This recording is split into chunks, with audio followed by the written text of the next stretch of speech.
Definitely Creed. Yeah, that's a great question.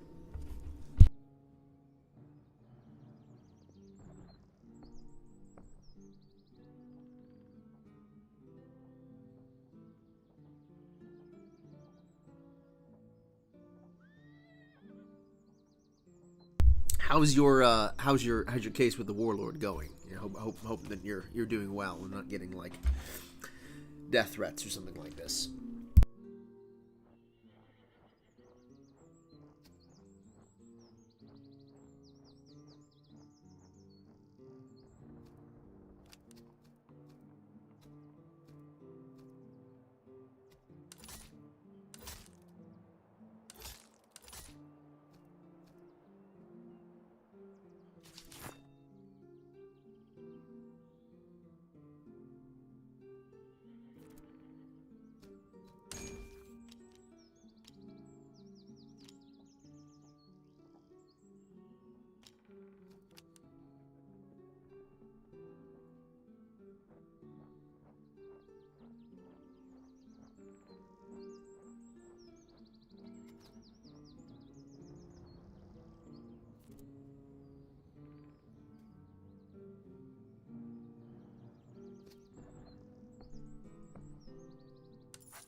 Well, it's not 12:30 yet, but clearly I'm streaming, so I guess I'll just kind of get started here, and I hope everybody's doing well. Be interesting to see a battle where the Prussian infantry is mostly Fusiliers.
expensive? Maybe.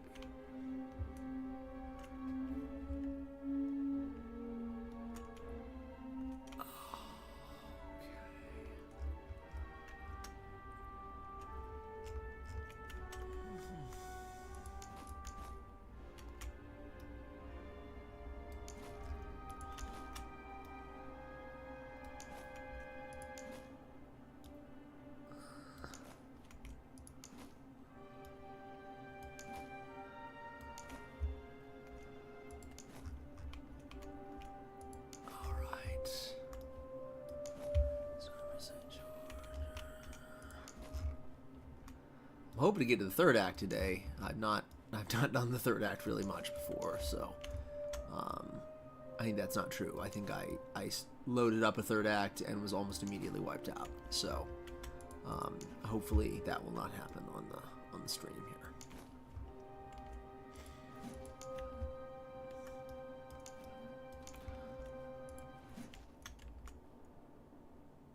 What have you just walked into? Not a bar, clearly, but a stream, possibly.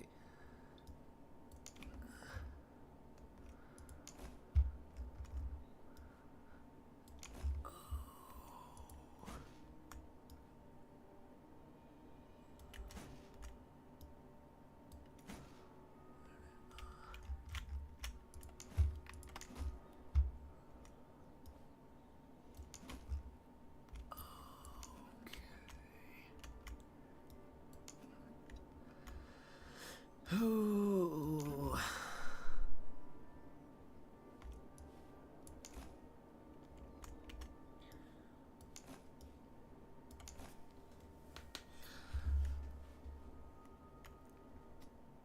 All right. Well, it'd be interesting to see what they do.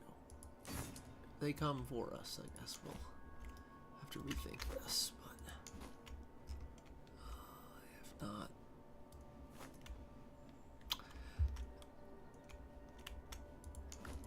Have you been enjoying the game, Andrew? What do you think? Is it a good investment?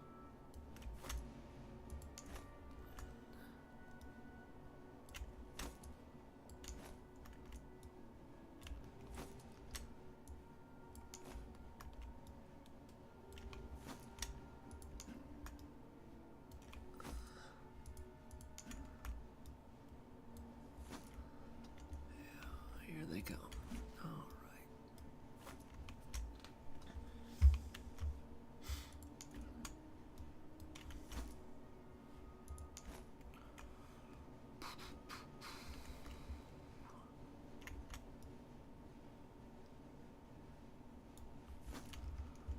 All right. What do they have here? Okay. So the cavalry is just not sticking directly with their artillery this time, which is different than the last stream.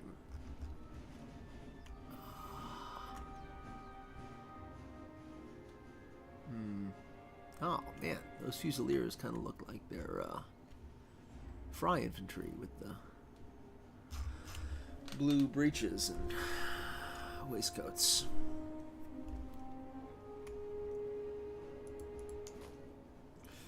I wonder why the screen cuts off there. That's kind of annoying.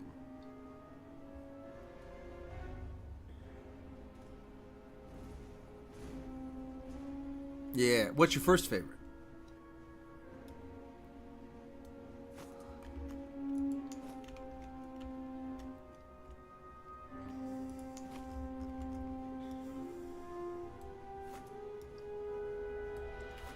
Yeah, are we be able to snipe this artillery? It's going to be interesting.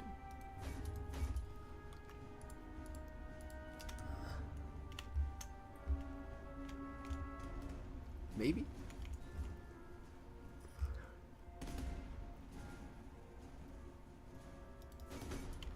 Attila. Oh, yeah. Attila's a good one.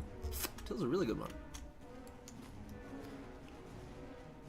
I was more of a Rome 2 guy, but from, like, just objectively, Attila is a way better game. Alright. No, come back. Alright. Also, the sound design in like the title music for Attila is just incredible.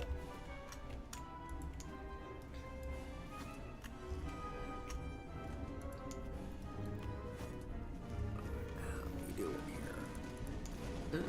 Just okay. Yeah, so this is a really good question, and as I recall, you're joining us from the Netherlands. So the infantry squares were absolutely a thing in the period of the 7 Years' War. They weren't used exactly like they were used in the Napoleonic Wars, but there are many instances of 18th century. Wow, did I, like, snipe my wagon? That's annoying.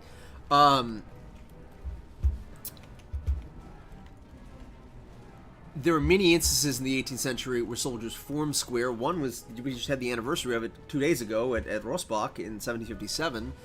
The Swiss Diesbach regiment forms a square when it's retreating off that battlefield. So in the mid 18th century, squares are absolutely formed by infantry battalions, but usually they are a response to isolation rather than like an immediate threat by cavalry.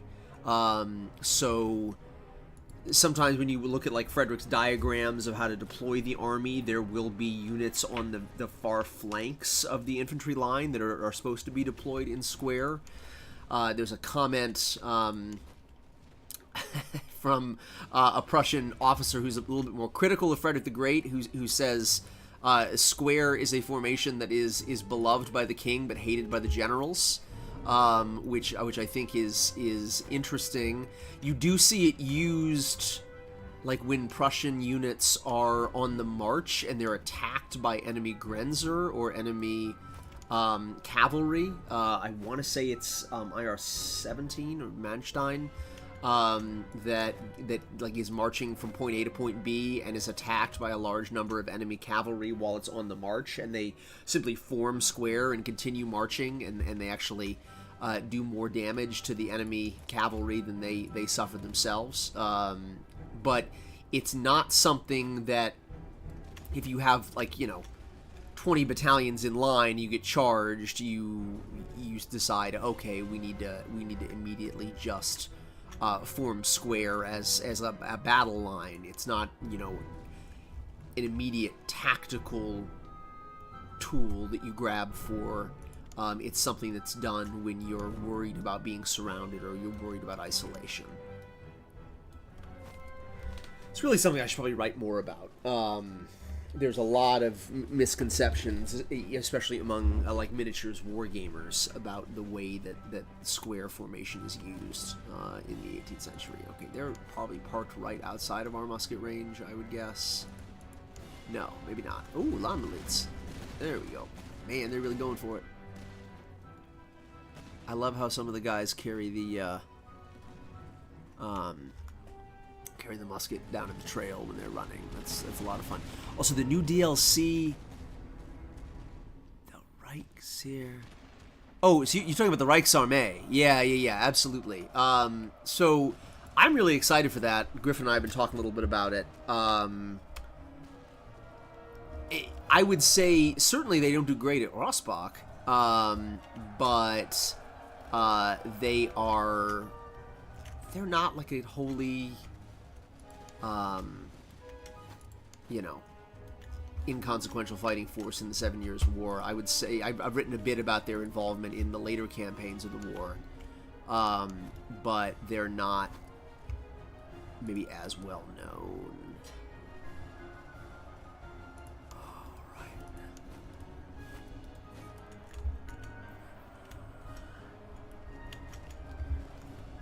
Where did my cavalry go? Am I saying that Sharp was lying to you? Well, I mean, it's a game set, or it's a series set in the Napoleonic era, so I don't think they're intentionally trying to. When do we see? Read the line of battle, asks Sasho. When do we start seeing Napoleonic-style formations integrating cavalry and infantry into the actual line of battle at the center of a battle? That's a good question. I mean, as far as... Man, Esterhazy just getting pommeled here. As far as, grouped within the same brigade... I think there are examples of like cavalry and infantry mixed formations in brigades in some of the battle orders of the 7 Years' War. I mean, obviously you have small formations. Here they come again. Small formations like Freikorps that have cavalry squadrons and an infantry battalion and like some riflemen all kind of grouped together, almost like a legion, right? But as far as like actually like having a division all grouped together, that's not something you see as much in the 18th century. Although I will say that like there are, at the Battle of Minden, for example, there are brigades that decide to, or not decide to, but brigades that are cavalry sort of put in the middle of a battlefield, and so it would not be insane for like a cavalry brigade and an infantry brigade to be like next to each other in the middle of the battle line, even in the mid-18th century, depending on the needs of exactly what was going on. I've got to see what's causing this this bar to appear at the bottom of my screen, and I gotta try to get rid of that. And, but I'll do that after I finish fighting this battle. Well, that was easy enough. Are they compared to Austria and as many as the only difference is that the Reichsarmee is German speaking? I mean, there are a lot of German speakers in the like KUK, or like the crown forces of the Austrian army. I mean, like, just because the guys are coming from Bohemia doesn't mean they're not German speakers. Like, there are certainly some Czech speakers in the Austrian army from Bohemia. But there are a lot of Germans speaking people being recruited from that part of Europe as well at this time. I would say that the difference is like where they're coming from in the Holy Roman Empire, right? So you don't have like the Reichsarmee is not really obviously drawn from the crown lands of the Austrian Empire. It's drawn from like Hesse over in the west. There are units from like Hesse, Darmstadt. There are guys from Franconia and Swabia, and sort of all parts of Germany that we maybe more think of in like the 17th century and in the 30 Years' War. They're in the Reichsarmee and kind of fighting in this war. Okay, I have got to see what's going on with this bar, so you're gonna have to forgive me here. I might quit out of the game and try reloading it or something like this.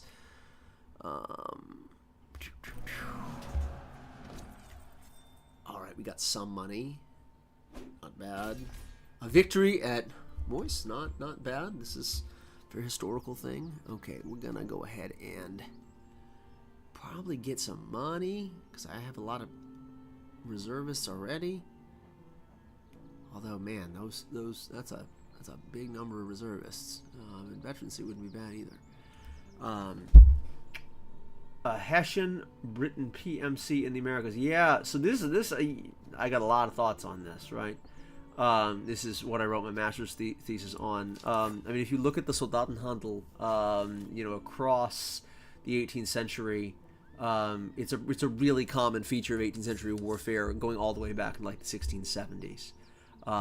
But before I continue just like running down this rabbit hole, let me save this game. And quit out of here and see what I can do.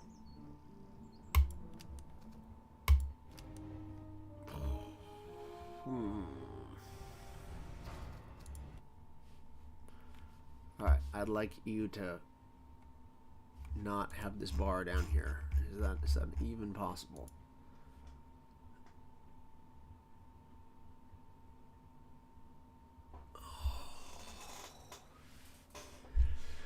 I mean, the Hessians have been a huge part of 18th century warfare from the War of Spanish Succession on. They're not really a PMC because it's being organized through the state, so it's not really private. But it is absolutely a unique way of trying to raise money for the state. Sometimes, like, the joke is in the 18th century, like, the the Spanish Empire has the silver mines of Potosi in Peru, and we have the soldier trade. That's what makes money for the Hessian state. It's a lucrative way of trying to keep the like coffers full, and so that the Landgraf can invest in things like industry and infrastructure in Hessen. Okay, let's burn down this village. Oh man, that's not a great return on investment there. Let's see what I can sell. Okay, yeah. Incredible. All right, so we're not quite what we're looking for as far as buying that fifth division. But maybe if we burn down enough houses, we will get what we're looking for, or at the very least get attacked by a larger enemy army and die.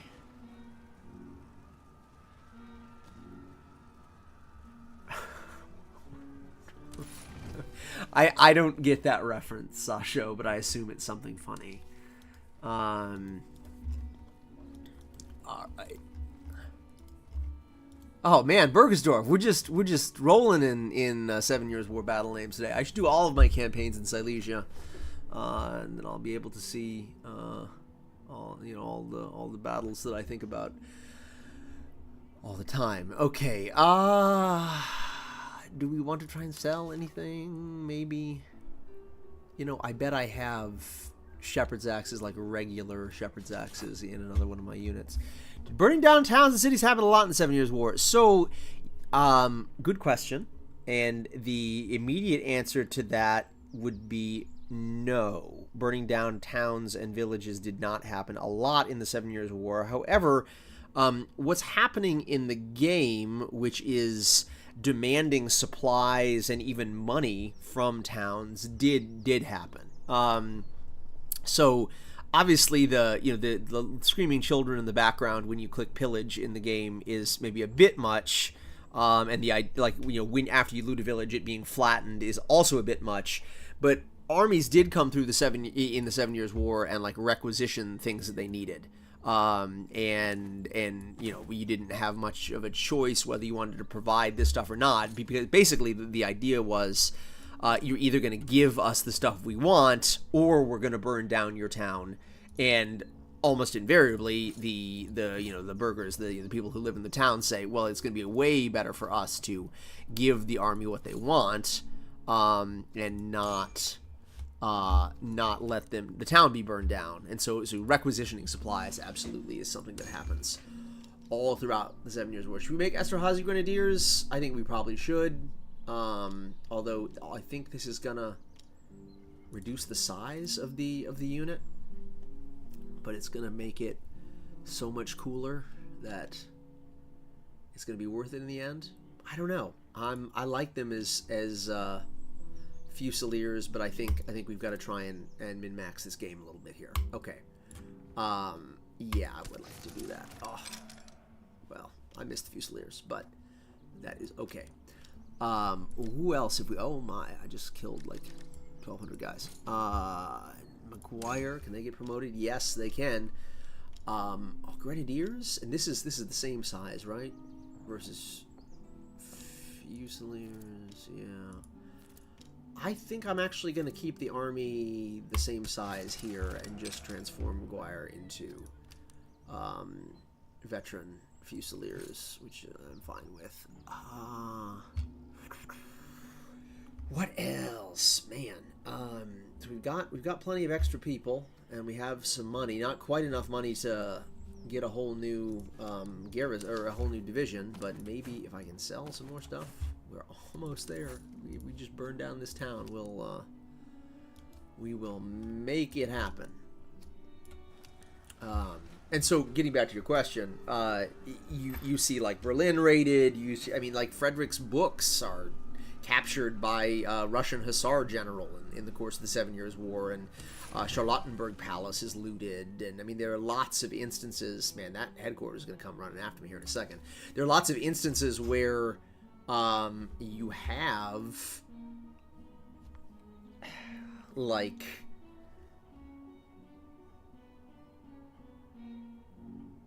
looting basically happening, but it's a little bit. I mean, the results don't look necessarily like this, where you've got a smoking ruin of a village left. Although there are many moments in the 7 Years' War, like at the Siege of Dresden, I think in 1759, where they're bombarding the town and they, accidentally or not, light the town on fire. And so you do have almost like a, crater left because the bombardment has been so heavy. All right, and we're going to go here, make some more money, and see if we can't buy another group of soldiers. Okay, Austrian Fusiliers seems good. Hungarian Fusiliers, even better. Man, we got some good units here. Let's do this one. Incredible. Okay.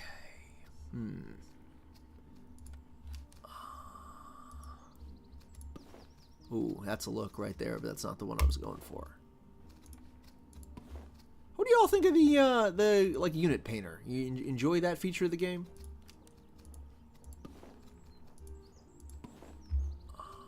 Okay, who should this be? This should be the other Esterhazy. Well, we'll be really confused.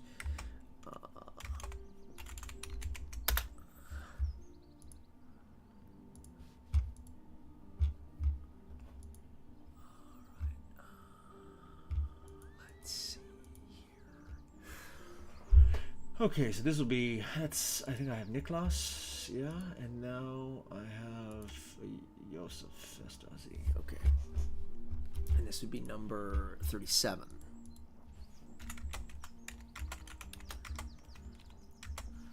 Let's try to keep it consistent here.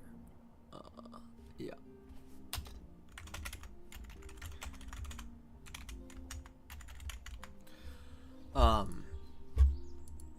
If you're still here, Andrew, I would say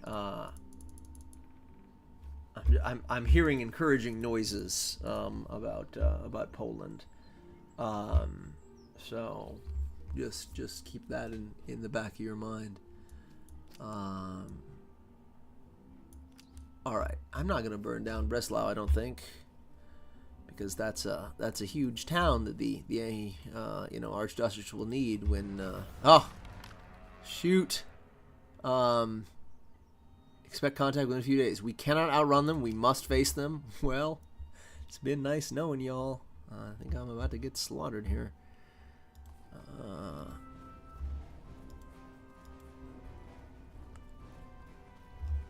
Alright. It would be appropriate if we fought them just east of Breslau, right? Is that right? Like Leuthen would be right around here, I think.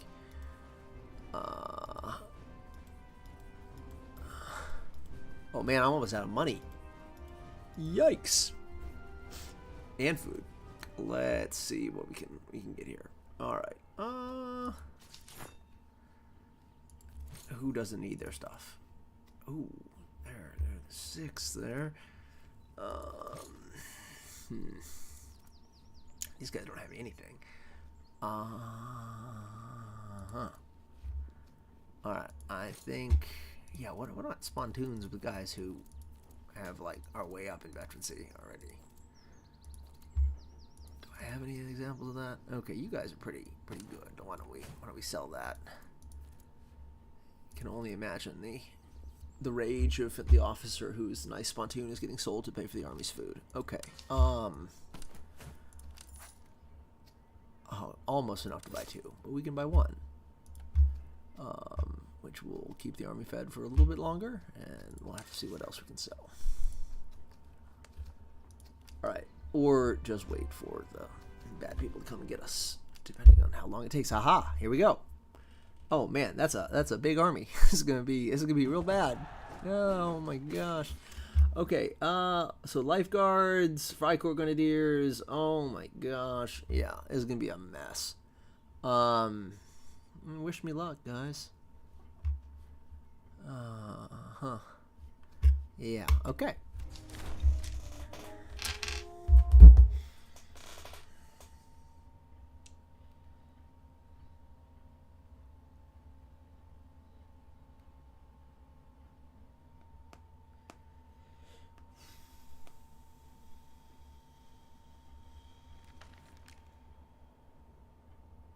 Okay, here we go.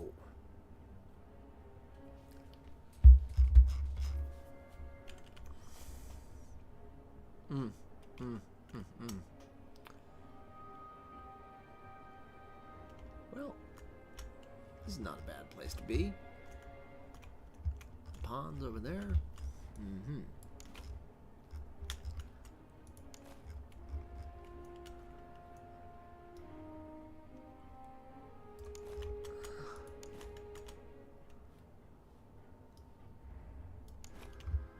So we're going to pummel us with artillery. But hopefully they'll run out of artillery pretty quickly. Like ammunition, I mean.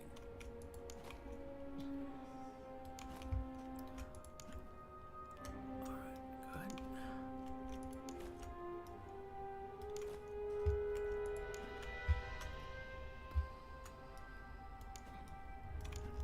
What do y'all think the next Total War game will be? Like Medieval 3?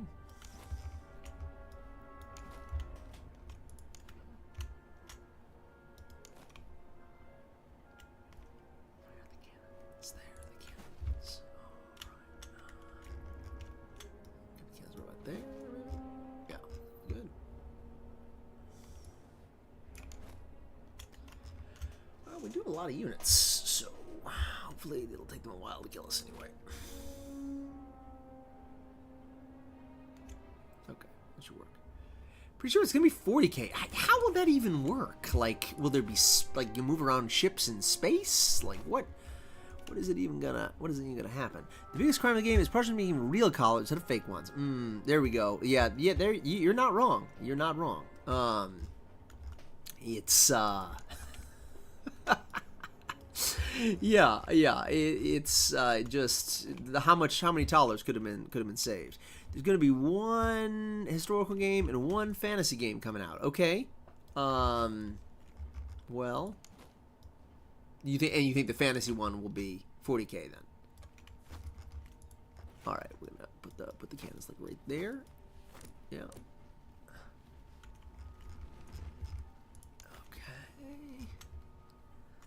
Let's put the cavalry. Well, one of the cavalry. Yeah, put them back here, and then put these guys. They are coming to get us, right? Yeah, good. All right, we're gonna sacrifice the Croats a little bit here, and see what else we can. Yeah, no doubt the most lucrative. But like, what do you think?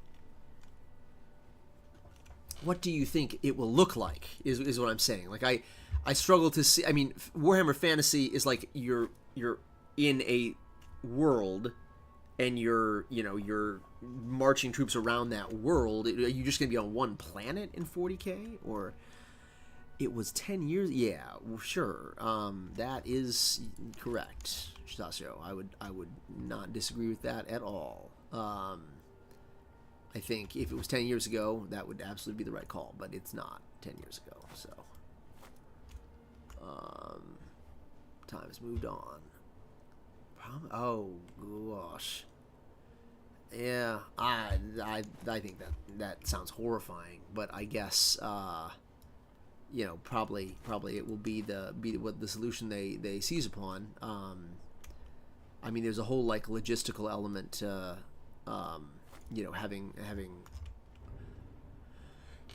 fleets in space that I think would be fascinating, and obviously Battlefleet Gothic did pretty well. So you'd hope that there'd be some interest in that, but you're probably right. They'll probably just use portals. It's disappointing. Yeah, I don't disagree with that, Andrew. What's like, what is going on with big studios making bad games lately? I mean, is it just where we are as a society, or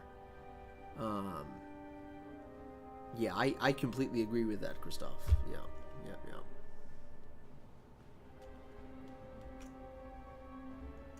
Oh, are they waiting for me to come to them? Oh, interesting. No, they're not. Okay. Well, we're gonna come back here then.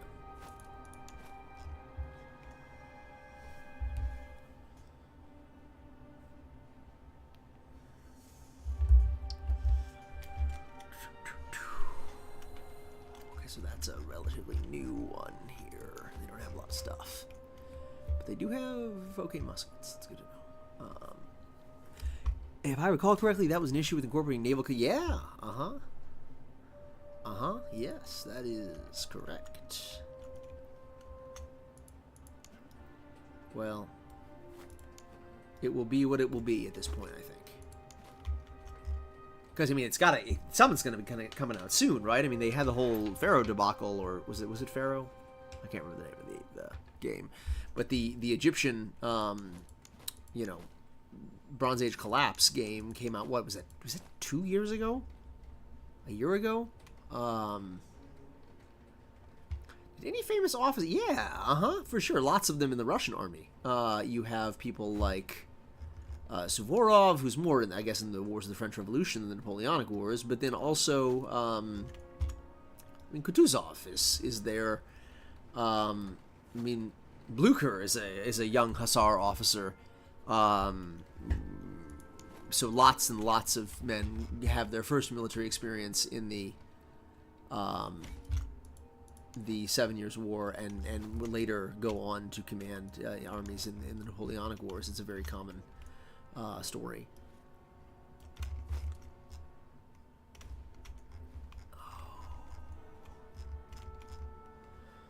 Okay. Are they all still crawling forward here? It looks like it. Man, that's a lot of veteran musketeers. Blue facings, gross. Red facings, that's lifeguard. Okay. Freikorps Grenadiers, interesting. Freikorps Grenadiers, yellow breeches, fascinating. Ooh, that kind of looks like it's in blitz, but the flag's not quite right. Yes, indeed. All right. Well, this is gonna be ugly, no question about it. Oh, that's true. They would have, and certainly Frederick wants them to. He's very interested in them mounting a raid on the Austrian lands later in the war. Man, can I just go into this blackness in infinity here? That's crazy. That could be useful, I guess.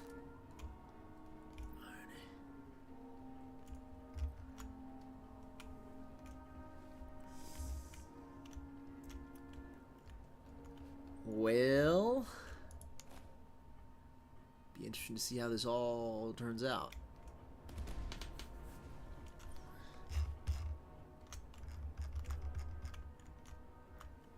How we doing over here? All right, I guess.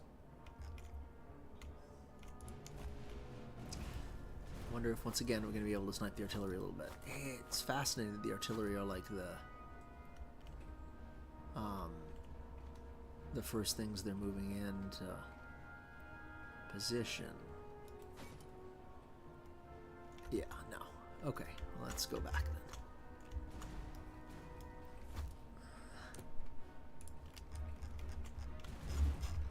Alright, so here's the bombardment I was worried about, and we're getting our recruits kind of messed up here at the start.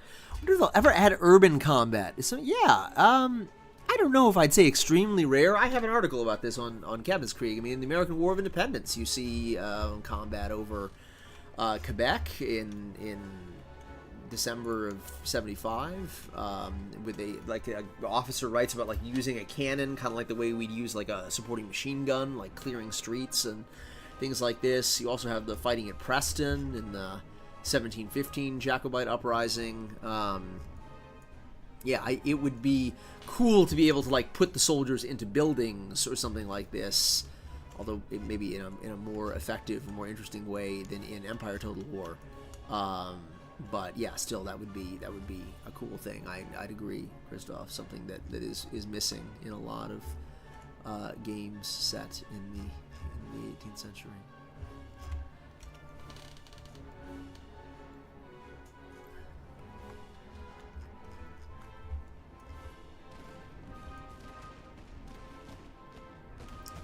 Right, here we go. So we're fighting against the Noble and some other Freikorps Jaegers, but they don't have Jaeger rifles, do they? Yeah. Are Jaeger rifles in the game? I guess I didn't consider that.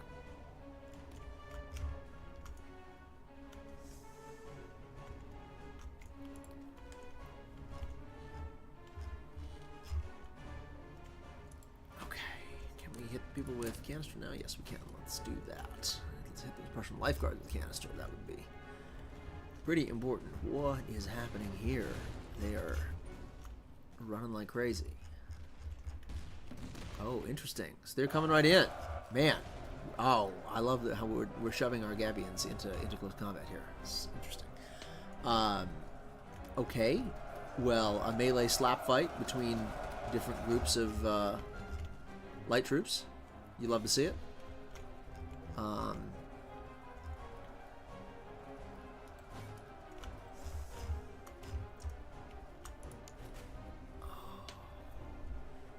did skirmishers operate during the war? Oh man, I'm so tickled you asked this question, Andrew.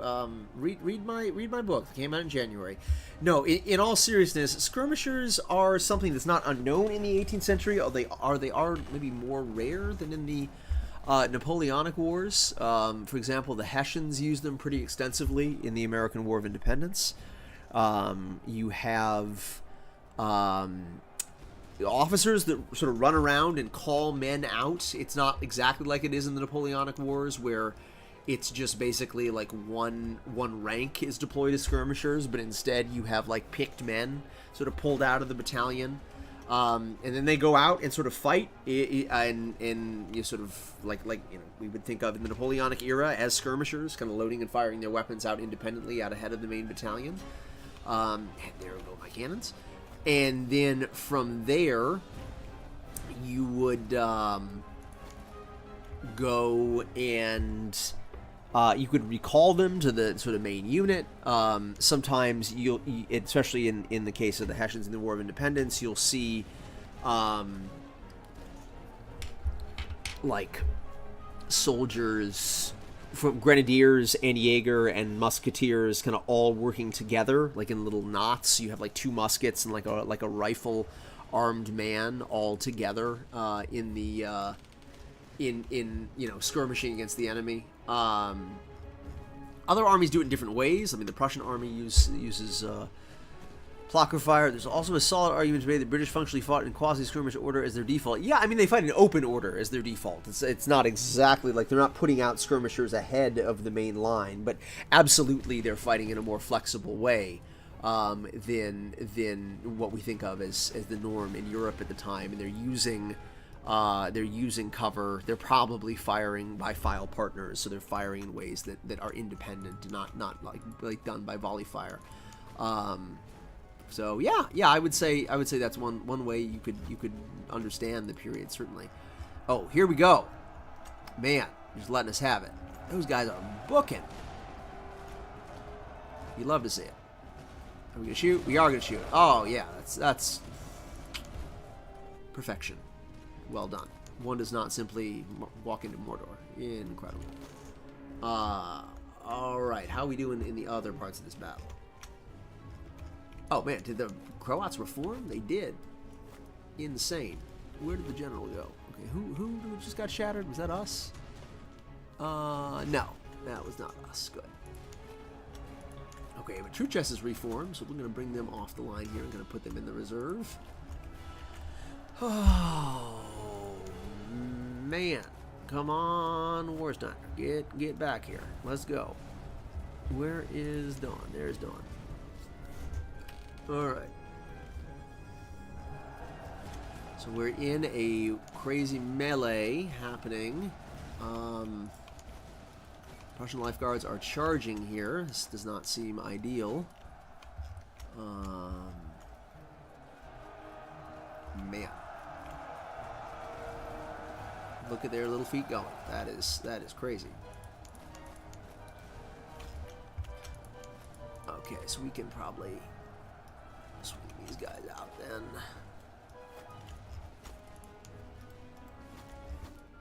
We don't need to do that. Oh, here we go. Royalist American regiments exist before the outbreak of the... do you mean like loyalists? I would guess based on context that's probably what you mean. I don't know that they exist before the, like, provincial American units obviously existed in the 7 Years' War, but that's not exactly the same thing. Like the 60th Regiment of Foot is sometimes called the Royal American Unit, but it's just a sort of standard part of the English establishment. The green-coated loyalists that we like think of as fighting during the South, they did not really exist, although some of them are formed pretty early in the process of the War of Independence. So they absolutely like existed in that way. Okay, let's kind of turn on fire on this regiment, please. Okay. What do y'all think of the AI in this game? Is it good? Is it bad? Is it ugly? It doesn't always fight in a historical way, but I guess that doesn't necessarily mean that it's not like a challenging experience for the player. I certainly do think the campaign, like as I've already said, I've been wiped out once in a third act. I do think the experience of the game is kind of challenging, and it's almost like a it's nice that it's like not a walkover, but also like it's still possible to win. So it seems like a nice balance, I guess, in terms of the difficulty of the game. But I'm definitely like a casual gamer. I'm not a hardcore gamer or anything like that. All right.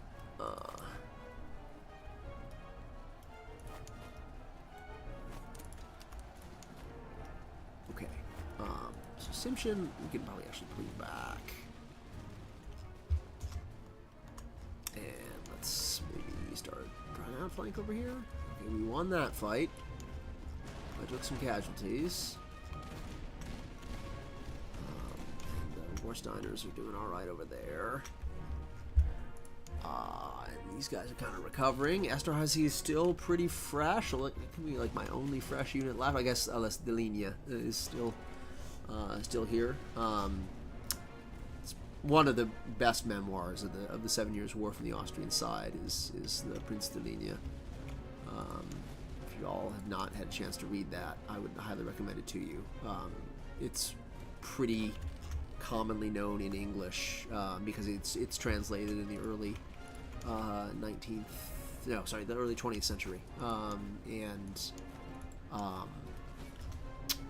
so it's more available to an audience that you don't know German. You could read that pretty easily. So I like to recommend it to my students.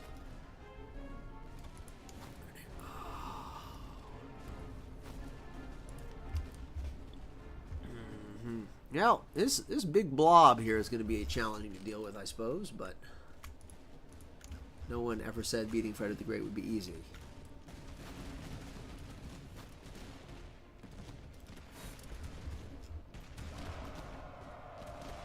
Are we going to take it by surprise or not? Maybe? Looks like it. Alright. Are we going to break them? Or are they going to kill us? No, we're going to break them. Okay, good. Yeah, absolutely. So, do you think it's kind of similar to Empire in that way? Oh, was that it looks like it's a Blitz's flag. Yeah. I think that's a good way of describing it, Andrew.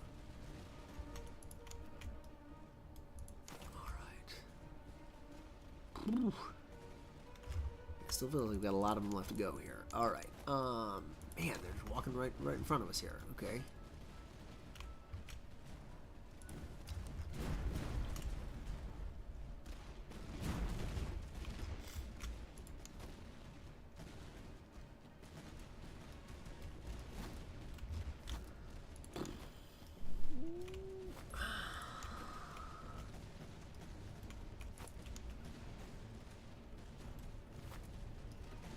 Oh, yeah, that's a really good question, Dan. Good to see you back. I guess I would say,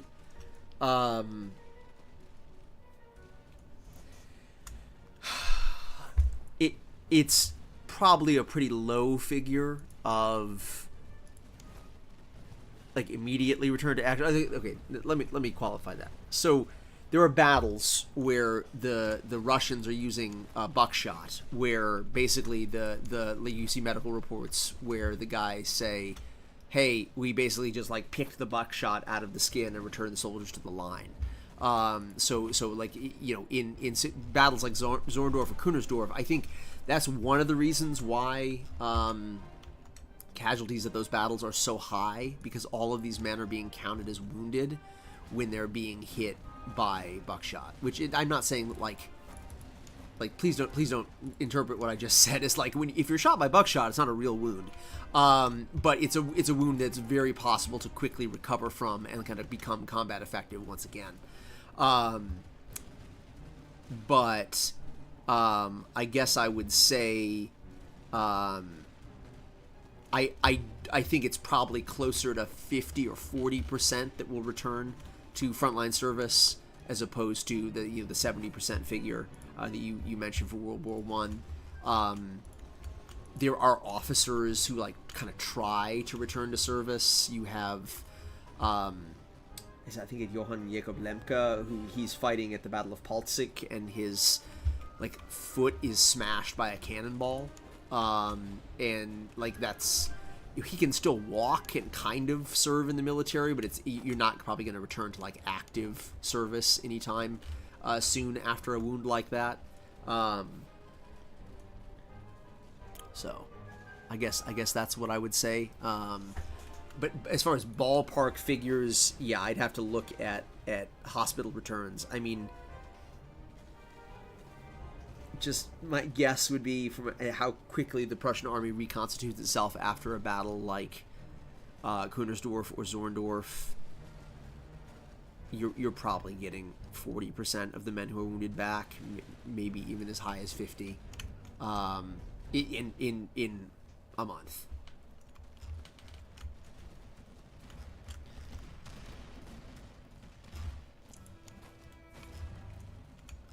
Oh boy.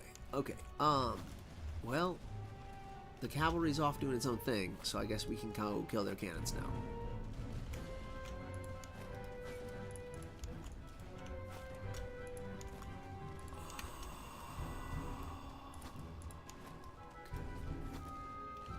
Man, oh, that's great news. Okay, yeah, I mean, so the medical service that they are like they're, you know, we're still kind of pre-germ theory, and but they're not atrocious, and indeed they're being improved in the course of the war.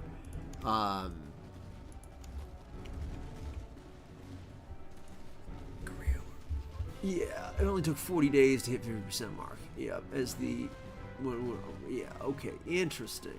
Yeah, so I would say at battles like Zorndorf, you see probably 60% of the wounded return to service fairly quickly, and that can help account for like, you know, how fast the Prussian army comes back after disasters like Kunersdorf. But I mean, if you're hit even in the leg or in the shoulder by not like in a cannonball, but like a canister ball or a a musket ball, it's going to take you some time to recover for that. For example, like Lafayette is wounded in the leg by a bayonet at Brandywine, and it takes him all winter to recover. So without antibiotics, without some more modern advancements, it's going to take the men maybe a longer time to recover than figures like Korea that y'all are talking about.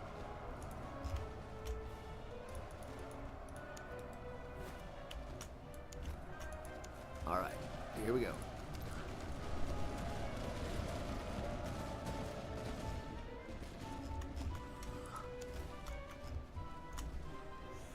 Okay, well, I feel pretty good about this.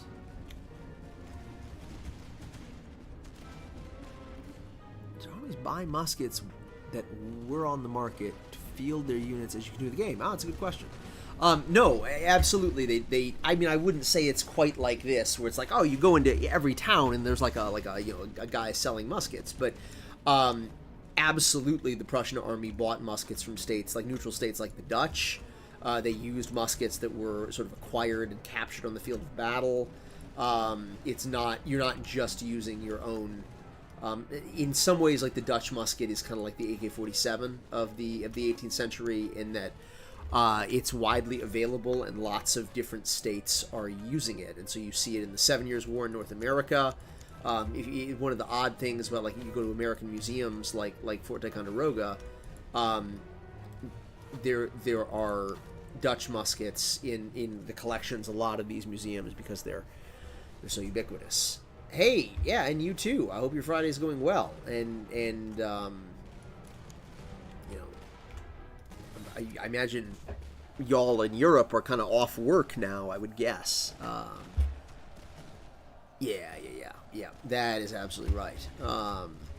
Because you basically inherit the Saxon army's whole stock of muskets, right? So why wouldn't you? Why wouldn't you use that? But I mean, yeah, even captured muskets. I want to say that Duffy has a passage on this in Military Experience, or no, in Army Frederick the Great, where basically he's discussing the practice of using captured, buying from other states. It's pretty ubiquitous. For example, in the the American Revolution, the Hessians, somewhat Hessian units in the Southern Campaign, they kind of wear out their own muskets, and then you are getting issued, as a Hessian soldier, you're getting issued new British muskets from stores. So you're giving up your old musket that came from, oh man, where is that little there's a small town where they're produced in Western Germany for the Hessians. I can't think of where it is. But so you're giving up your sort of Hessian state-issued musket, and you're getting a new British musket in return. And then they go and give, like, basically the broken Hessian muskets to loyalists, which is interesting. I think a lot of Americans kind of like discount the Hessians, think of them as mercenaries, and like they're getting badly treated by the British. But like clearly Charles Cornwallis in this this campaign is thinking, hey,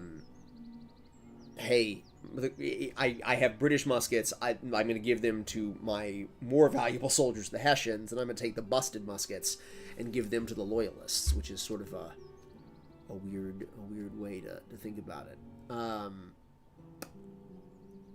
Yeah, I would say this is actually not the case. The British musket and a lot of the German muskets use a similar size ball, and so it's not as logistically horrifying as it might appear. Oh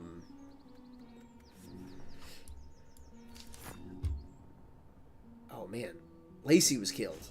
This is really sad. Christopher Duffy would be having a really bad day here.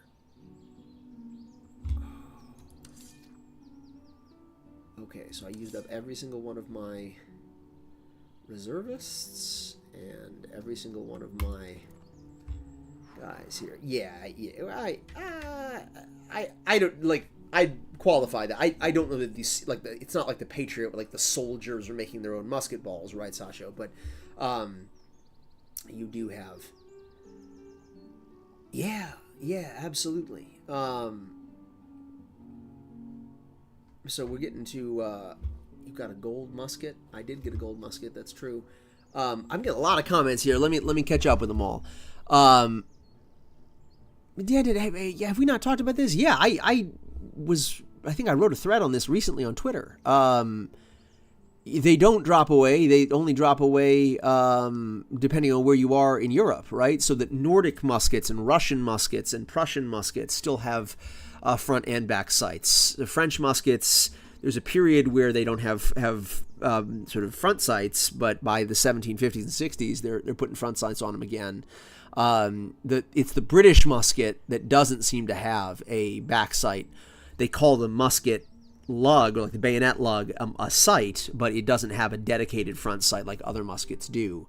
But yeah, if you look at I just put a picture a month ago on Twitter about how if you look at like depictions of these muskets in period art or like line drawings,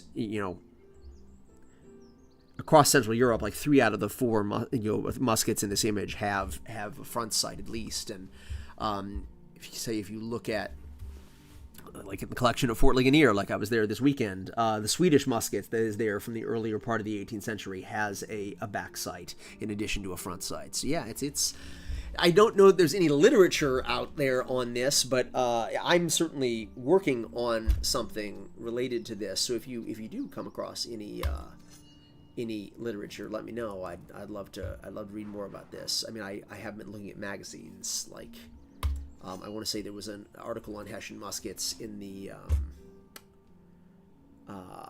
yeah, absolutely, that's right, Christoph. It kind of looks like a divot, but as opposed to like a modern backside. Although some of the Swedish ones are pretty pronounced. I'm going to step out of the room for a second. I'll be right back.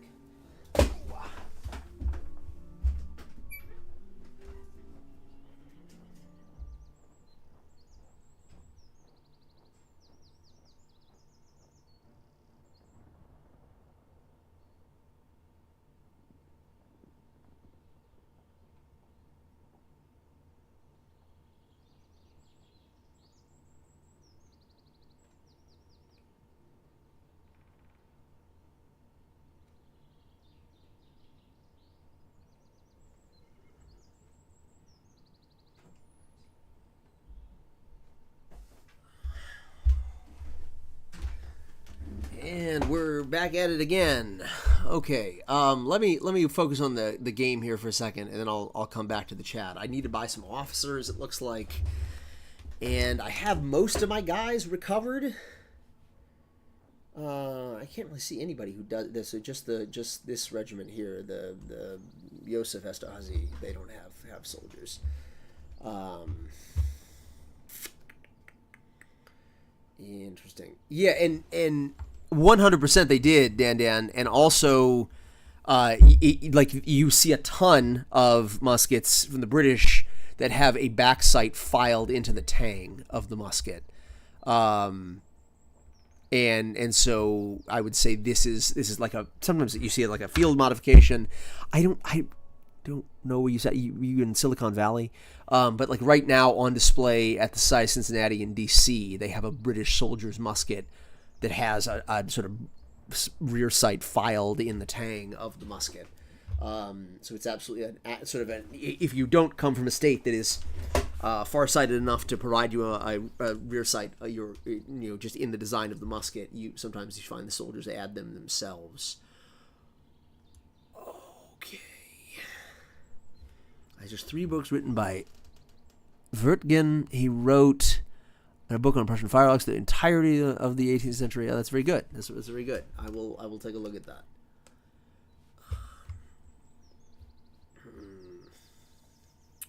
You need all of them at the same time, though. I don't understand what you mean, Christoph, but maybe you could say more. Did Austria have anything compared to the Totenkopf cavalry of Prussia fame? So, absolutely, they have hussars, if that's what you're asking. There are a lot of hussars, like Haddock's hussars, that are very good at raiding and kind of the their Kleine Krieg, the Petite Guerre, or the War of Posts. Sometimes we say in English, but like the fighting between the skirmishing between the outposts of the armies, where hussars are so useful. But I gotta keep the game moving along here. Hopefully we'll get a. Oh, well, clearly I know which one I'm going to pick. Oh, enemy camps. Oh, man, these are all great. These are all great. Man.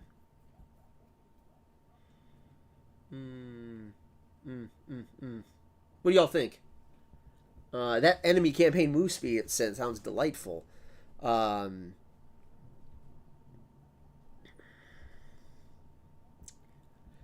Is there any documentation of soldiers using those filings as rear sights?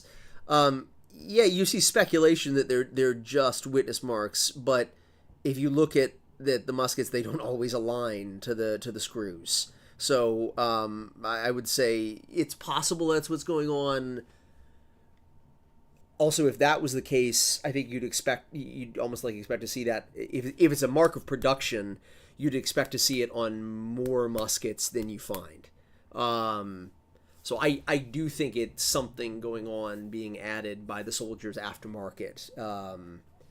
But there are not textual descriptions that I'm aware of the soldiers saying we filed a sight into the back of our muskets, like a diary entry from an officer. Something I have to look out for. I think I'm going to go with the light infantry because I really like my Grenzer. Yeah, okay. Oh, secure, reinforce. Oh, this is sad. We don't have to be raiding anywhere. Reinforce Greater Poland, reinforce Saxony, protect Hungary. I feel like I could raid in Saxony without feeling too bad. So maybe that's something to keep in mind. The Divins Grenadiers join your army. Protect Hungary. Why are the Prussians invading Hungary? Or reinforce Greater Poland. Secure 5 battlefields. The Pillager Doctrine is acquired. But that's not going to be super helpful going forward, because this is where the campaign ends. So I think I'm probably going to do Saxony, so I can feel good about burning stuff down. Yeah. Okay, great.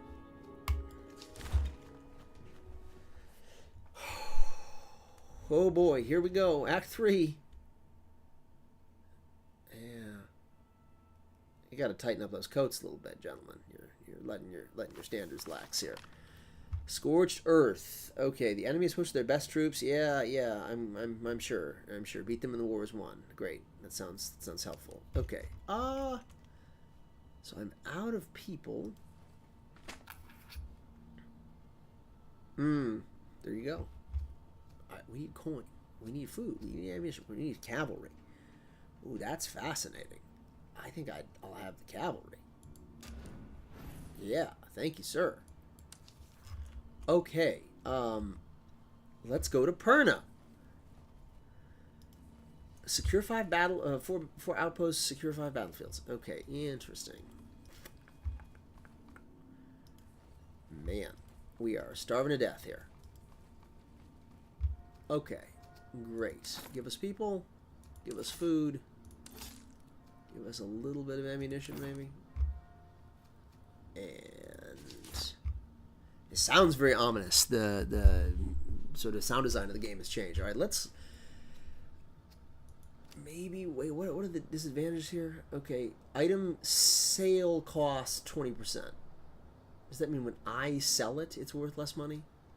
I wonder if that's everywhere here. What is this? Infantry recruitable, cavalry recruitable, and purchase prices. Okay, so we better be sell stuff in Pirna then. Stay in Aben Heights. Oh. Man, not great. Not great. We're out of food already. And we're getting chased down by a Prussian army that's smaller than us. Okay. I guess we'll spend more money on food. And a little bit of... Do we have plenty of ammo? Alright. Could really use some officers, but it's not gonna happen. Okay. Here we go. Man, so what are we facing up against? Man, I feel like I've killed the Prussian lifeguards like 4 times in this campaign. Veteran musketeers, veteran musketeers, veteran musketeers, Freikorps musketeers, some cavalry, and artillery and Freikorps grenadiers. I feel like it's kind of like the army that we just fought. But, you know, that is what it is. Let me see if I can promote guys before we go into action here. Okay, Teuchmeister is golden, but that doesn't necessarily mean I can promote him. Alright, the Warsteiners. I'd like to make them into sharpshooters. That would be cool. These guys are fine the way they are. They're already a veteran artillery. You know what? We're just gonna bite the bullet and turn these guys into Hanoverians, I guess.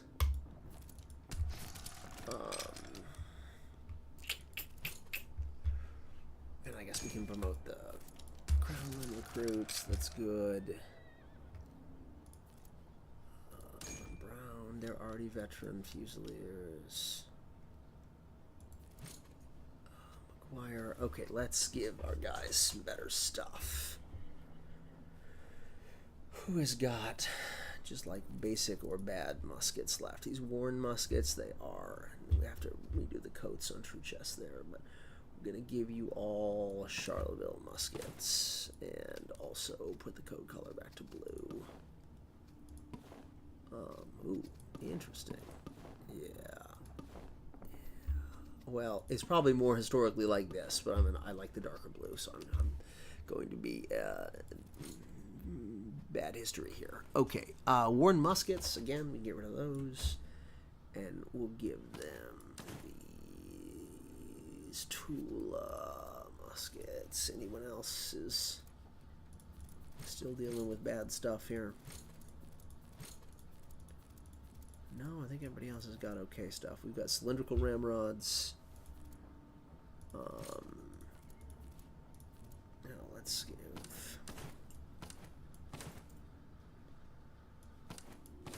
Yeah, incredible. Probably should give out these tulip muskets at some point.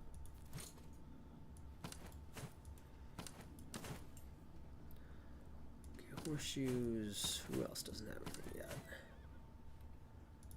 Oh yeah. Okay, so clearly we're gonna give these out. Somehow, pocket Bibles doesn't exactly fit with my view of hussars, but I guess we'll do what we can here.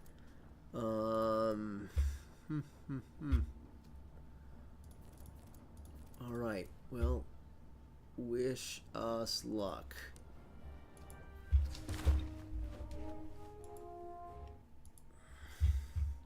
Well, how's everybody doing? How's your evening going if you're in Europe, or your afternoon, I guess, going if you're here in the States?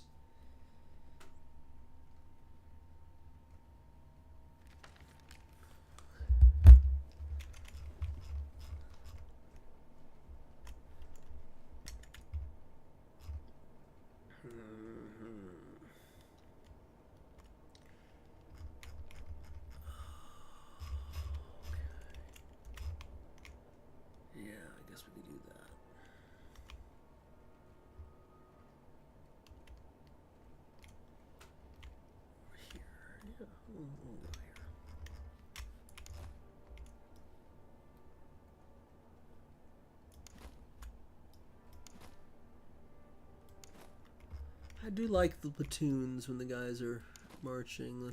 That's fun. Mindless document review slog. Okay, well I hope I'm not distracting you from that too much, but it sounds like maybe I'm not.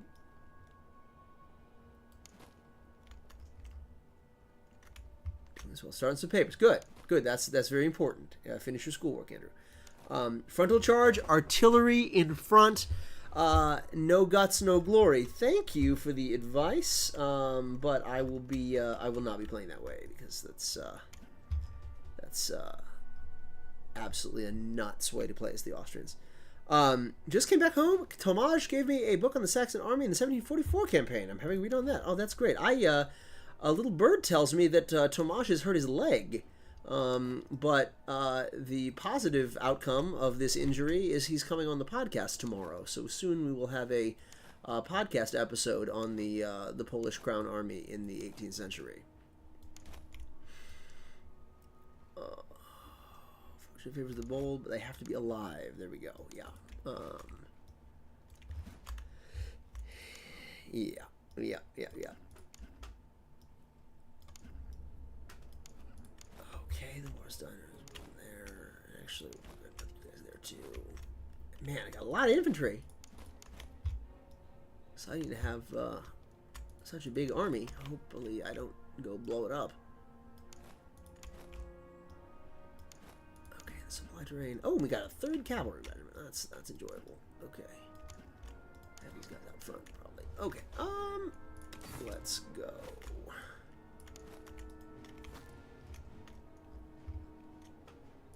Yeah, we just decided today. So it's a late breaking story, I guess you would say in English. A recent development. Okay. Well, how could I do the most damage with my Croats here?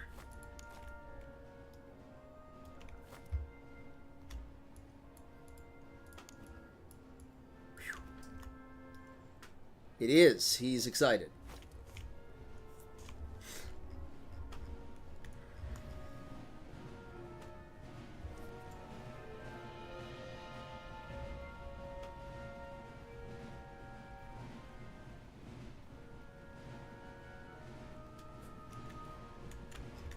Okay, let's put Würzburg about there. Wallace? I wonder how Ryan's getting on. All these Irish names are his inspiration after all.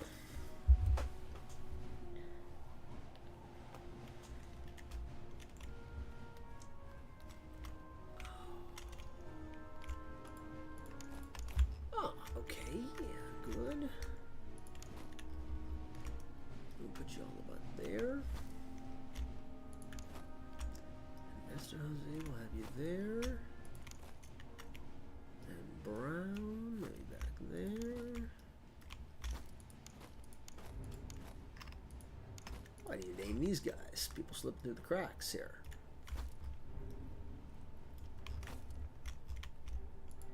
True chest, not moving. There's Fontaine. Okay, let's put the cannons there, roughly. Oh, they're already shooting at us. You hate to see it.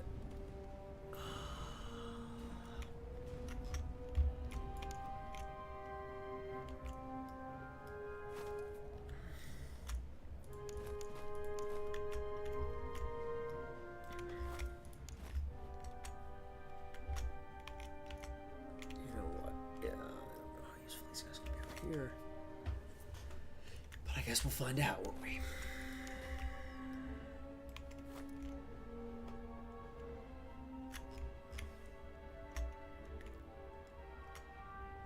Okay, so we've got... Are they coming to get us or no? Maybe they're just moving really slowly. No, they're not. Oh, that's fascinating. Okay. Well, let's see if we can do some Croat sniping then. And, you know, just min-max this into the sun. Okay. Ooh. Man, Rottweitzberg is getting destroyed here.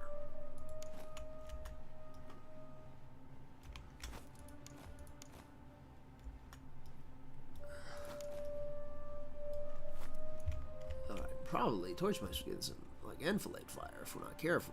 I wonder why they're all 345. They're running out of recruits or something? Or... Yeah, here they come. They don't want us to snipe at those guys. Okay. So maybe we'll just do more like a that type of situation.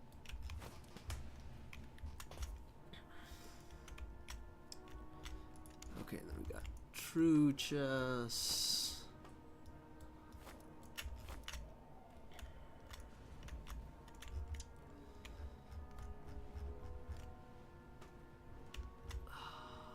I do like the art style. There's no getting away from that. Oh man, getting clobbered there. Okay. Let's do more like that type of deal.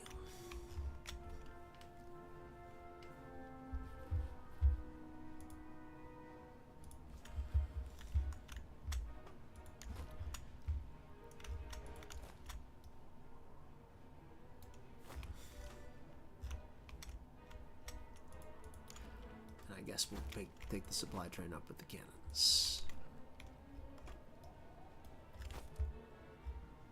How we doing, guys? Okay.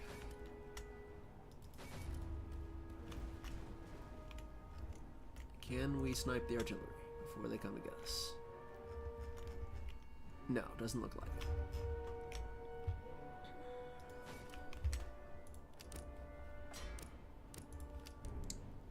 Or maybe. Oh, man.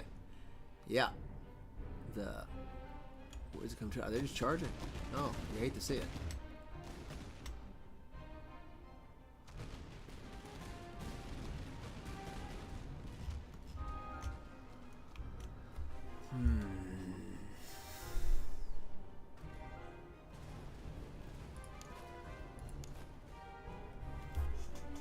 Are they charging? Looks like it.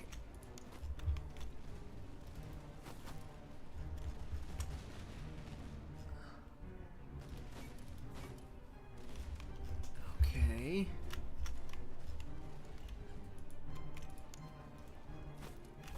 Interesting. Alright, let's hit the lifeguards, I guess, because they're probably the most valuable target. Oh. Huh.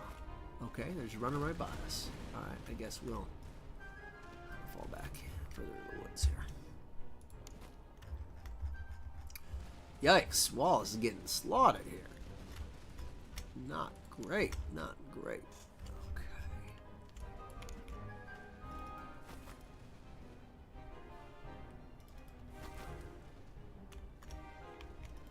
Okay, well.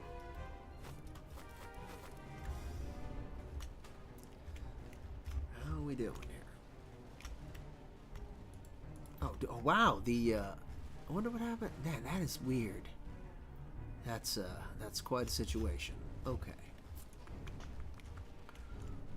Oh, come on. Oh, are they mixing it up with us in close combat? Man, shocking. Shocking, shocking. Okay.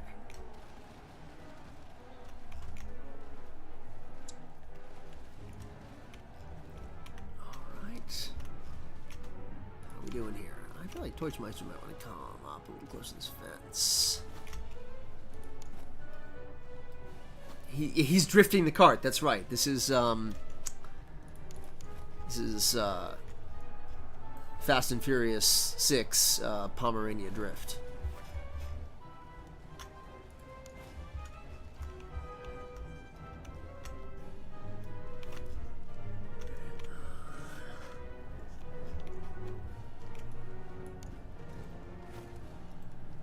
So I just kind of got clobbered there.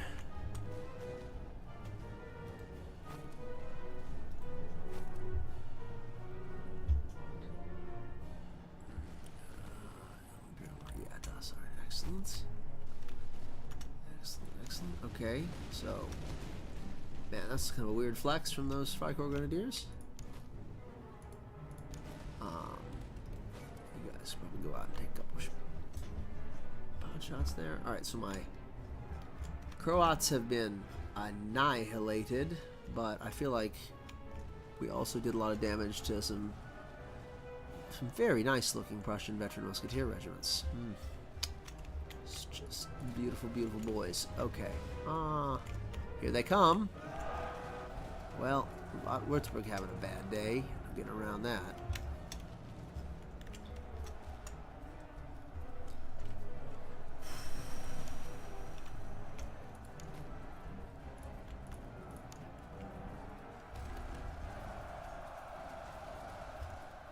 Oh, shoot. They're all just going in.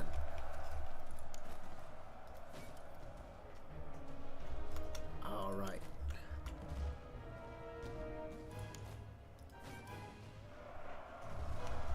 You guys gonna shoot, or what are we doing here? All right. Well, I feel like it's a bit of a weird move, but I guess we gotta do what we gotta do.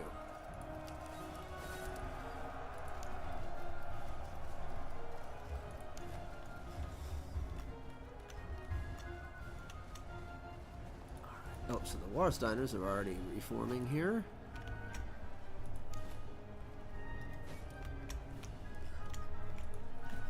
And are we continuing to plug away at those lifeguards? We are. Okay.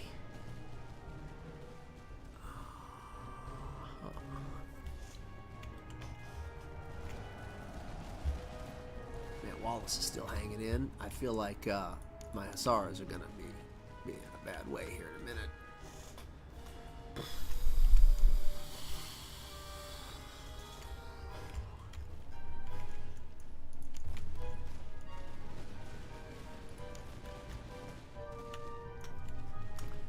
Okay, so Saruman is holding the village here for us pretty nicely. And if we catch them in the river, does anything bad happen to them? Signs point to no. Okay.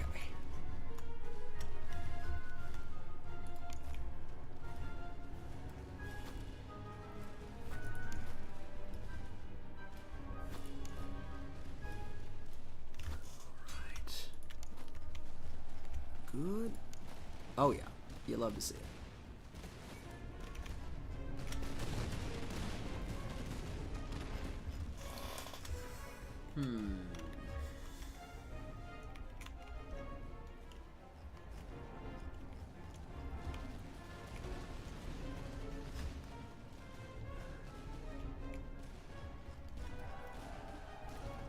Yep. Just because the uniforms are pretty does not mean that the soldiers are effective. It's an important thing to keep in mind here. Alright, hopefully we'll light up these guys. Yeah, killing all of our own men who are running away, clearly. I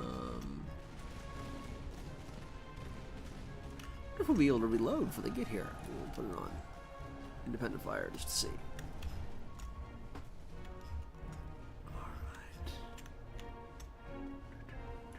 Okay, so we're hanging on there. Did our other guys? They kept running away.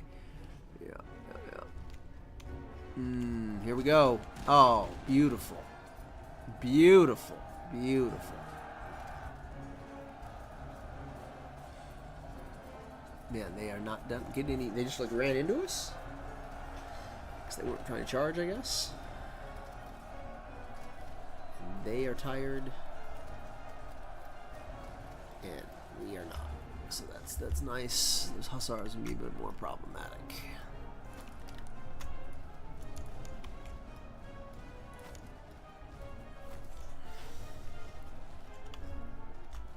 Okay, Wallace got fried.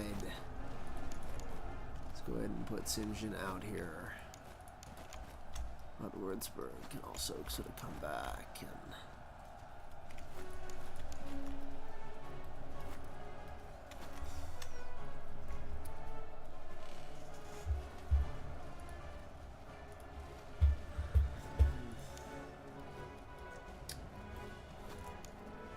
Well, anyone got big plans for this weekend?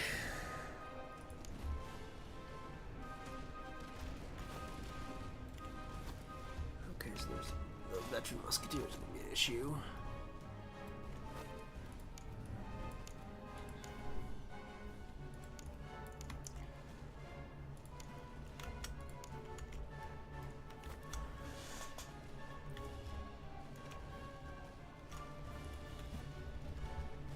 Okay, let's switch to canister and light these guys up.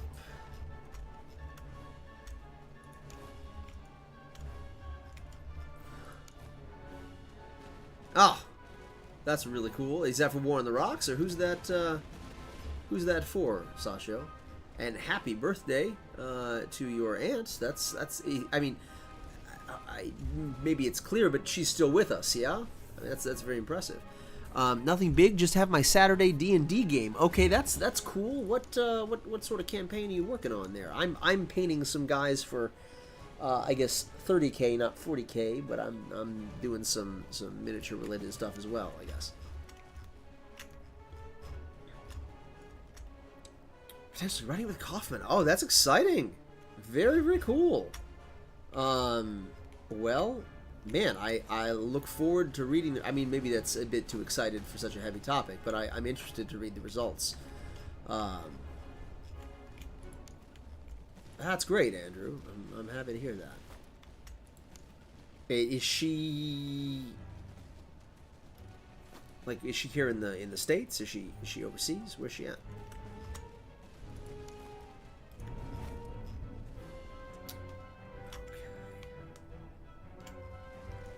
Ooh, High Medieval Italy. Very cool. Very, very cool. What class are you? Or, like, what kind of thing happens? Either work on... paint my 7 Years' War Hussars? Very nice. I'm guessing I know who this is because I've seen this username before. Those are 15mm Hussars for the 7 Years' War, right? Alabama's. Okay, very cool. Well... Are you like going down there, Andrew?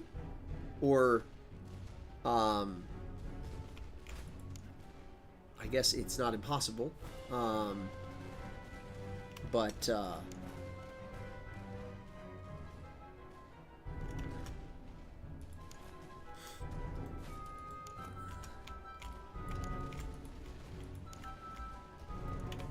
right, here we go.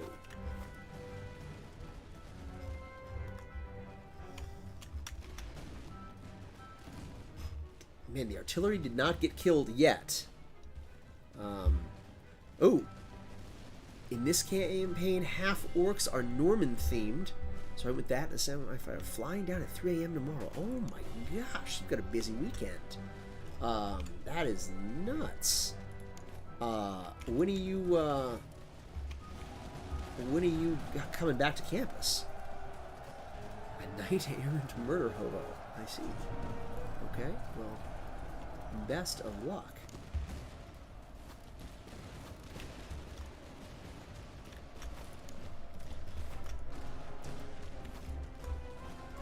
Okay, Crossier, here they come. Alright, so the Franco Musketeers ran away to no one's surprise. Maybe I should turn off the...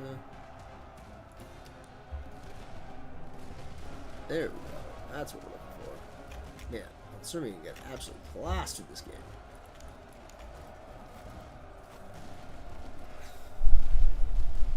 A nice hour lunch pickup. Me up, I see. Yeah, I mean, I'm a professor, Gary, so my day's over. No, in all seriousness, yeah, it's nice to be able to hop on for a couple hours. I'm probably going to be done after this battle, I would guess, but we will see.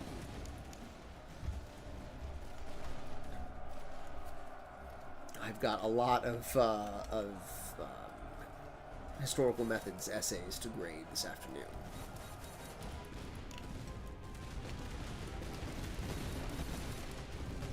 All right, man.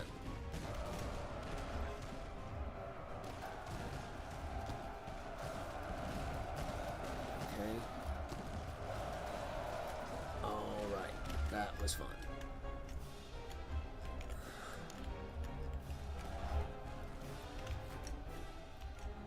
Back on Sunday. Wow. Well, it's certainly give from my best. I'm sure that. Yeah. That's incredible. So, is it like your mom's? Your great aunt, right? I have to go look back and see what you said here. My aunt's centennial. So, is it your great aunt or? Your actual aunt? That would be quite a turnaround. Okay.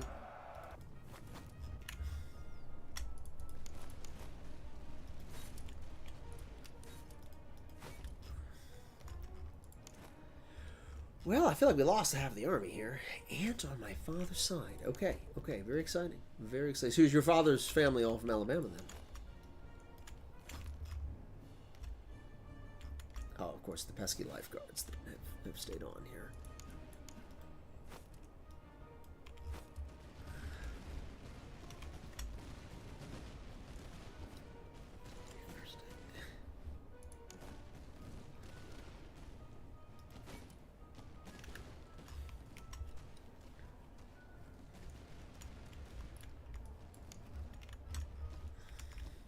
So we lost both of our Grenzo units. The infantry didn't want to expend them. They shouldn't have been born as a farmer. Wow. 11th son of an obscure noble, so half acres you have to carve and dunk on both Roman emperors. There you go. Mostly from Italy and Hungary. Okay, very cool. Very, very cool. All right. Well, this is like Colleen, but in the trees.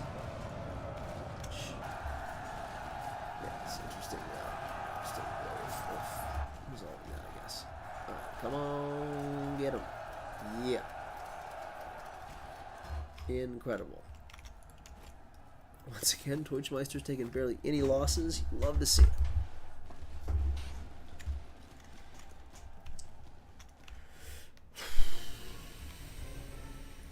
Man. Got smacked around.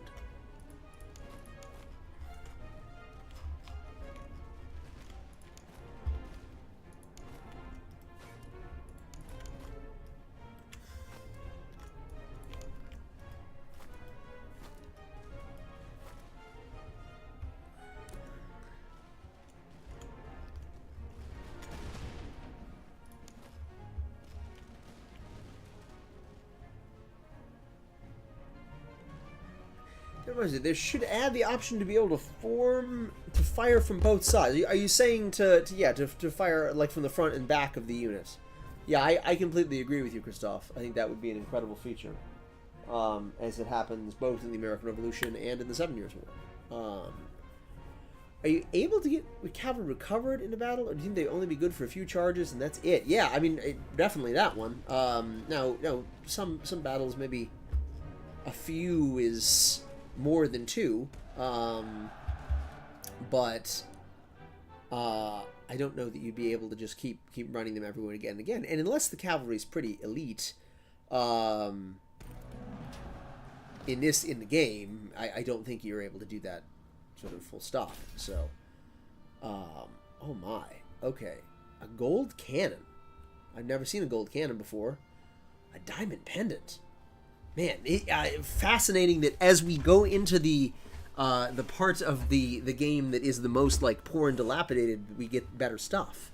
Not something I was expecting. I feel like the reservists would be the most helpful thing here to replenish the army. But yeah, let's do that. Oh, okay. Well. Man, where's Gerhard van Swerten when we need him? Gotta fix this army up here. Okay.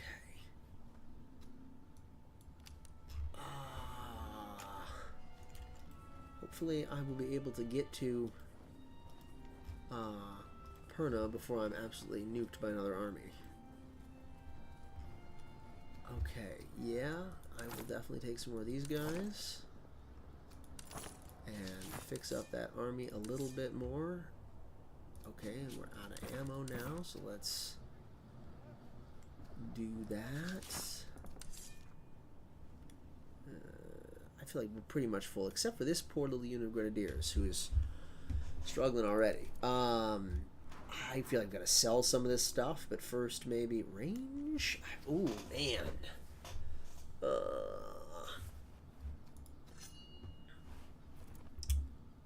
Okay. Alright, let's replace some muskets and carbines, even. Neustadt carbines. Neustadt carbines. I feel like, yeah, equipped. Price $600. Jiminy Christmas.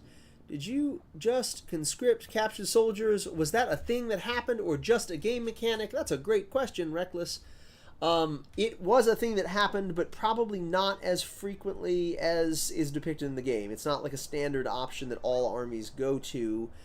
Famously, it happens at Pirna in 1756. The entire Saxon army is forcibly incorporated into the Prussian army, as Christoph has just told you.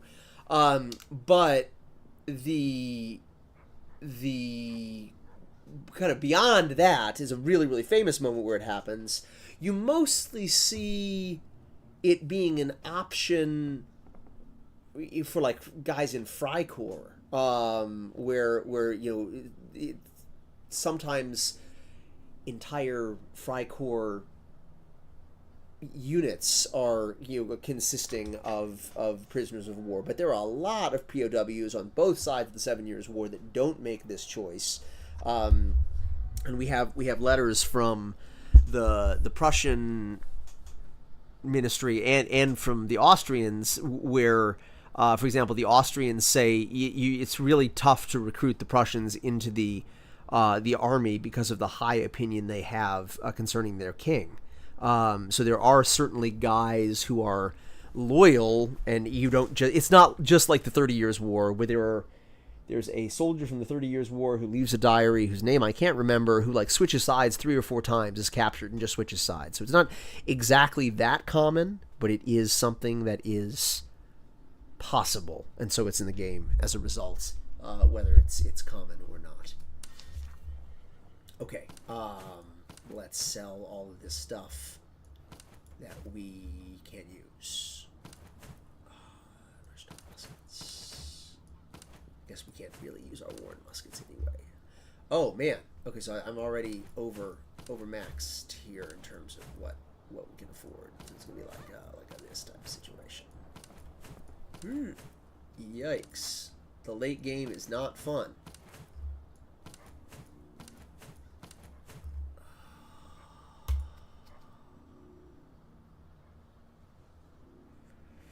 Yeah, so Gary, that's definitely true in peacetime. I was having this conversation with some guys on the Discord yesterday in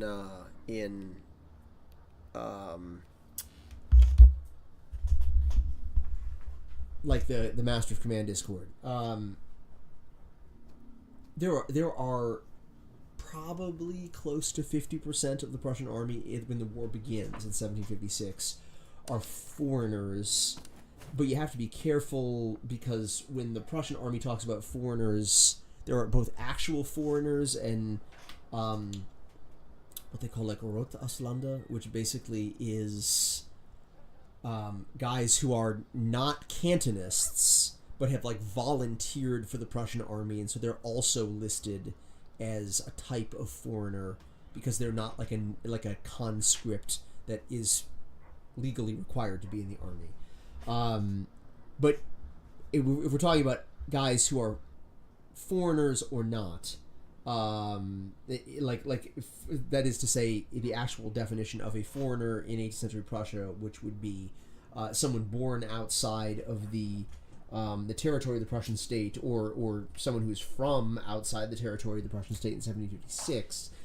Probably have about 50% of the army is foreigners in 1756, but by the time you get to like 1758, the Prussian army is actually once again majority native, and these probably has a third of the soldiers are not sort of native born, because a lot of the guys who are in the peacetime army sort of say, yeah, this is not exactly what I signed up for, willingly or not, and whether or not you believe him, people like Ulrich Breker say, hey, I was dragooned into the Prussian army. I was kind of told that I was going to be an officer's servant, and then I actually had to go out and be a musketeer, and this is not all what I signed up for. I think the modern scholarly consensus is that Breker's not probably telling the truth. But what I wouldn't give for like an officer with no traits who is cheap. That would be nicer. Okay. Well, you hate to burn down a town that's already halfway burned down, but I guess that's kind of where we're looking here. I also need to go and try to find somewhere else with some actual money to try and sell some of this stuff.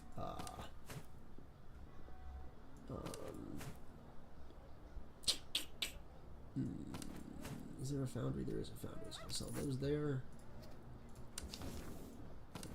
This here, I'm probably going to replace the cannons in my artillery with these because they're gold, so they must be better, right? That's what years of wasting my life playing video games has taught me. And there's probably a stable. Sell some of these horses. Wow, man, that's pretty cool. Pretty cool. Okay.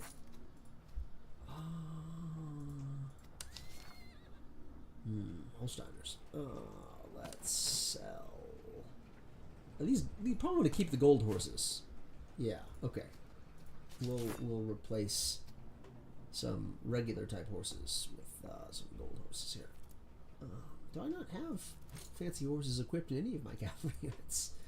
No, the guys are riding little like broomstick horses. Okay. Oh, should have saved those. Should have saved those carbines. That was an error on my part. Stamina, accuracy, and stamina. That's good. Keep them with the carbines. Okay, and then bronze 6-pounder compared to a 6-pound quickfire piece. That is interesting.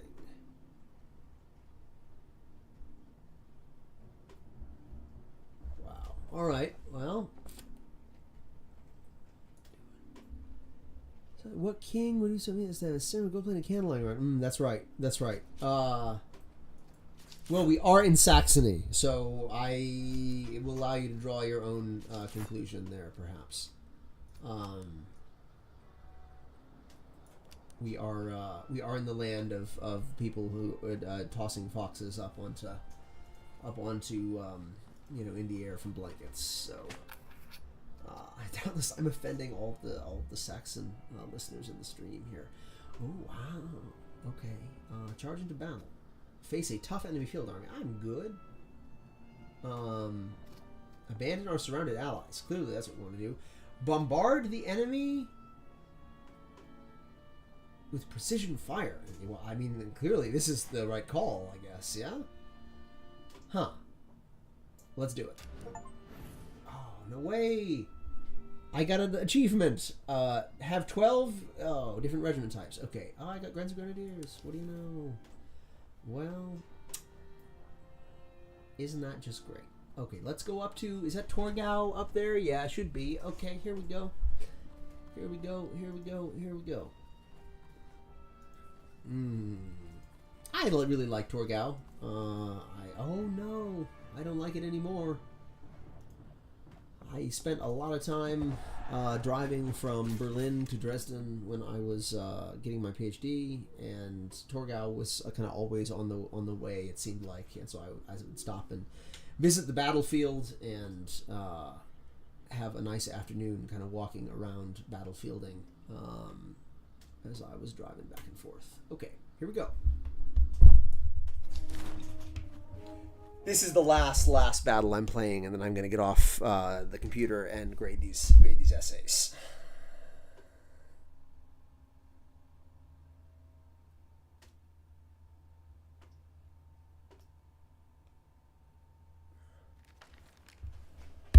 Okay, here we go.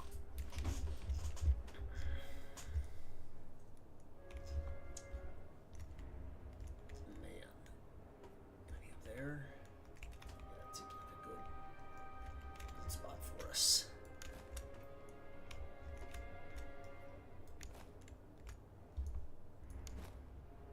Torgau? Man, yeah, it's a dark one, but it's certainly an interesting battle. You're absolutely right there. Yeah, not a great day for the Prussian Grenadiers. There's no question. All right, so these guys are gonna go. Oh, wow, man, am I missing the boat here? Should I just stay in my own deployment zone? No. still didn't rename this unit of Austrian Fusiliers. I'm really letting the standards of the stream slip as I'm getting further and further into it. You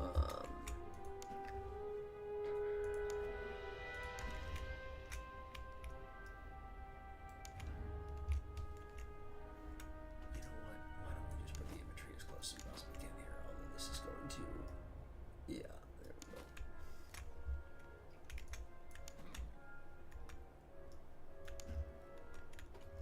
Okay, then we got McGuire and the Warsteiners and so, yeah, okay, incredible.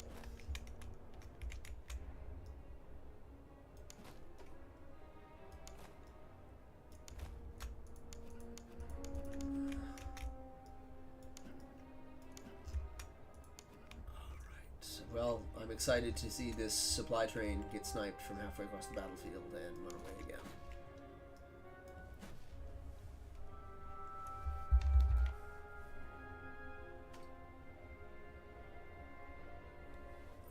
Fascinated by the whole idea of such a deep flank march and effectively forced down. Yeah, it's, you know, that's true. I would say a lot of 7 Years' War battles by the later part of the war are very, very, very different.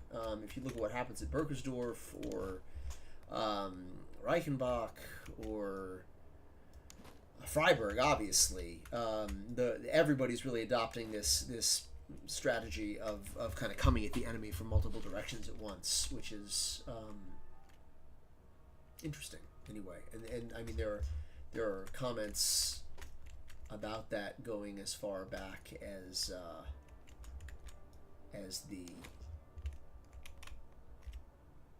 the early 20th century and late 19th century from kind of tactical historians of the German general staff.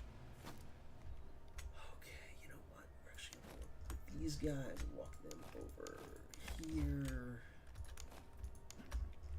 But yeah, it's I always enjoyed kind of walking around Torgau, and if I was missing America too much, there was a McDonald's that I could eat at, which I didn't do too frequently, but I enjoyed the fact that there was like a McDonald's a stone's throw from the Torgau battlefield. It's a weird world that we have here.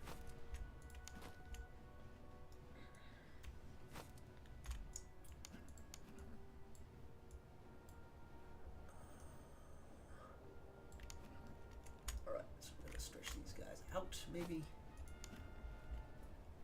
And these guys up in here. Man, I don't know what to do. But man, they got a lot of artillery, huh? Well, I'm gonna respond to that in kind of our classic way here. I think I'm just gonna take everybody over here.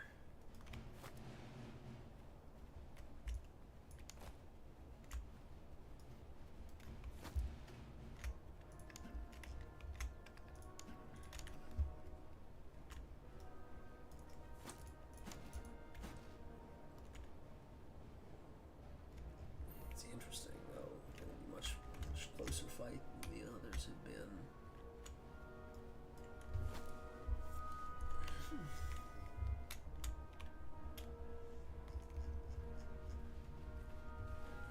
I wonder what the little flowers in the ground make. Yeah, I guess so. Interesting.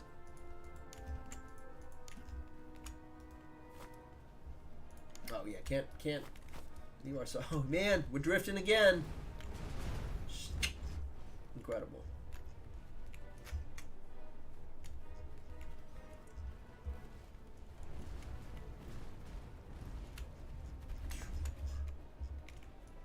That's a nasty artillery, these Prussians.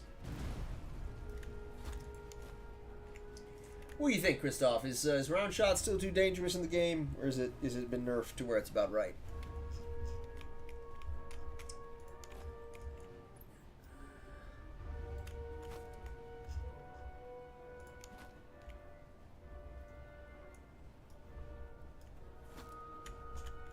Assuming you're still here. I guess I'm just kind of assuming you are, but if not, then no sweat.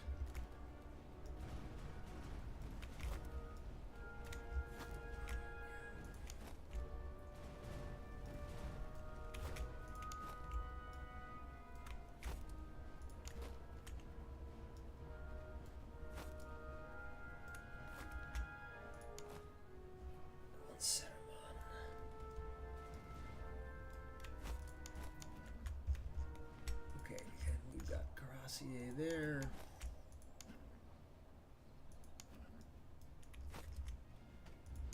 Mr. Ozzy. Trenches. How we doing here?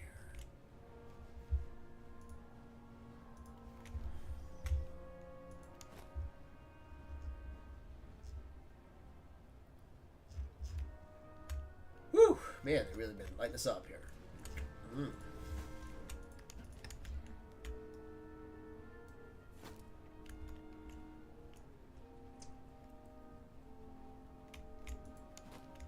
Rudbergsburg, they got annihilated last time. See if we can avoid that this time.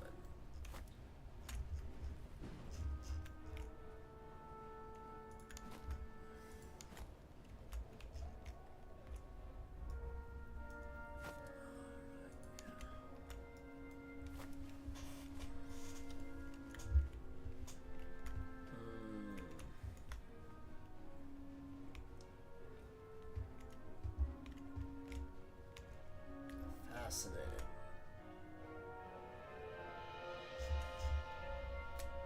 So they're kind of happy with where they're at.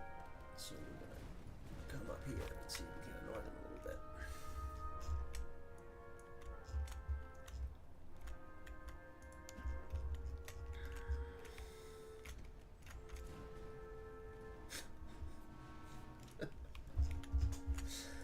Okie dokie. Let's open up on these guys, I guess.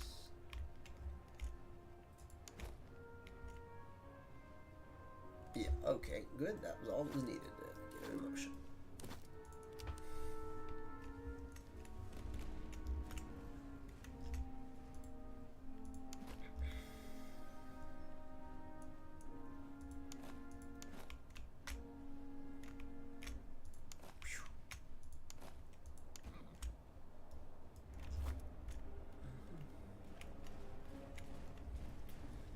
Formation's a bit wider than it has been traditionally in the game, so it'll be interesting to see if they're able to have some more success when they attack as a result.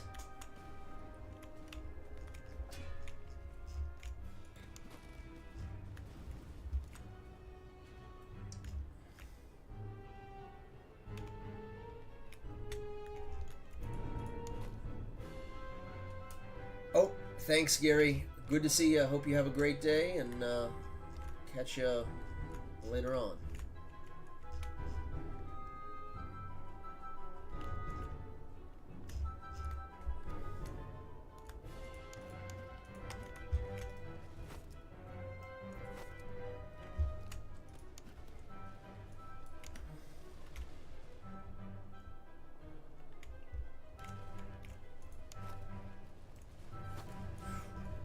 Man, clobbering us.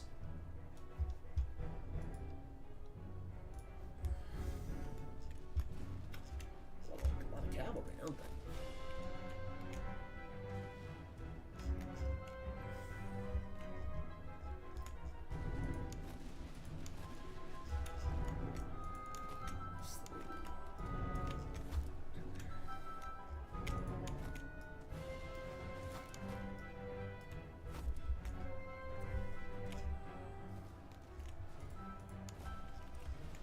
Meister's having a pretty rough time here.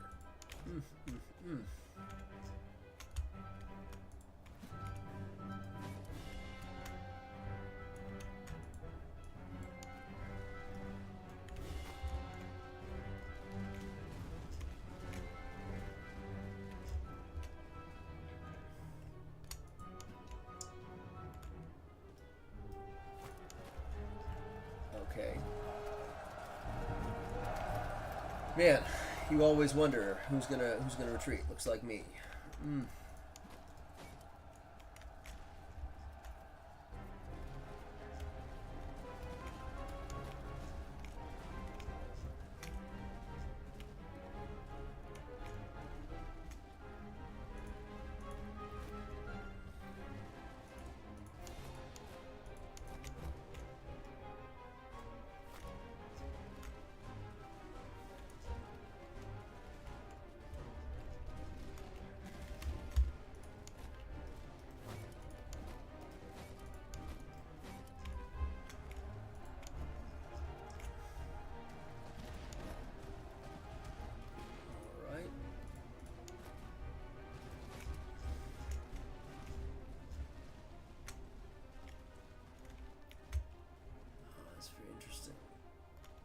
It's the widest outflanking maneuver I've ever seen from the AI in the game, which is pretty cool.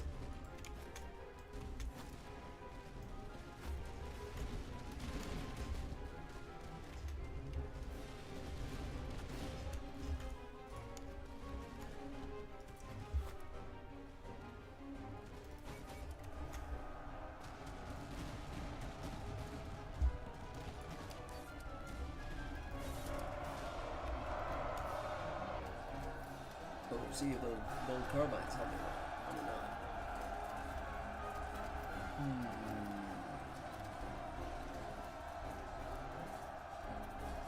Well,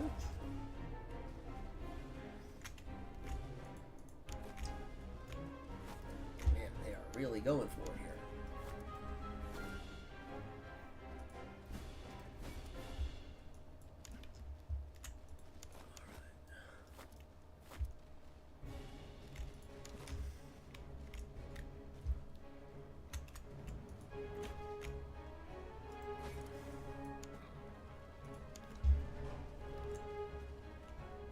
Ooh, they won. Interesting. Well, that's not ideal. Well, easy come, easy go.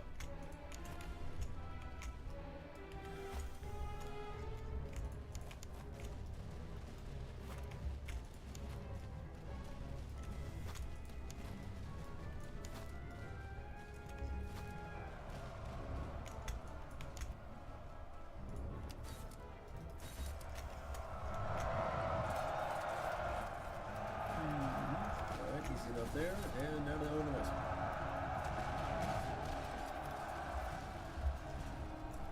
Alright, exciting.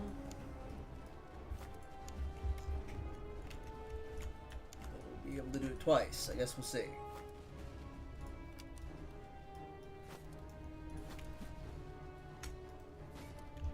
Probably not.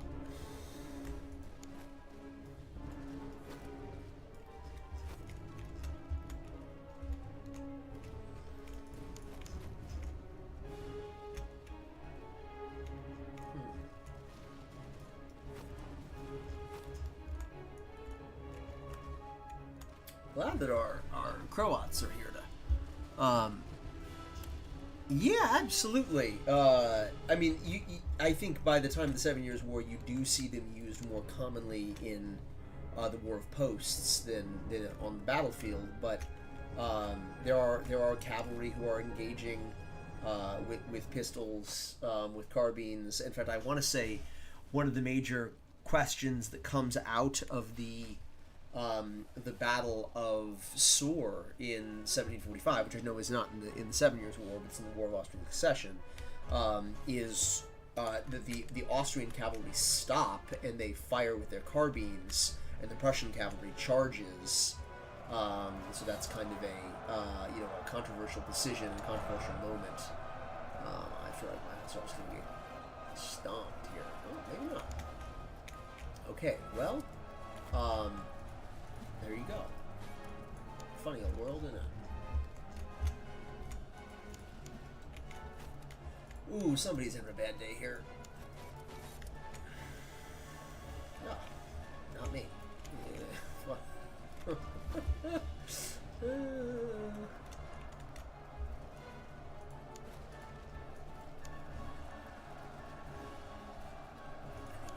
Cavalry on this side is potentially run out of road here.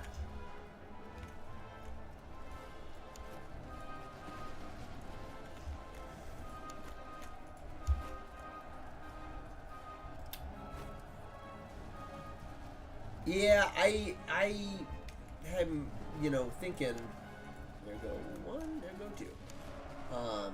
I'm thinking, should I write a book about cavalry tactics and I think I probably should at some point. I didn't really file that. Start that initially, but it didn't matter. Well, it's the old retreat forward. Yeah. I mean, depends, but yes, charging is absolutely kind of on the way up, and the Caracol and things like that are on the way out. No question about that. Did we snipe my supply guy? Where's he at? No. Supply wagon man. He's still there. But you can't drift when you're dead is the lesson of the supply wagon in this battle.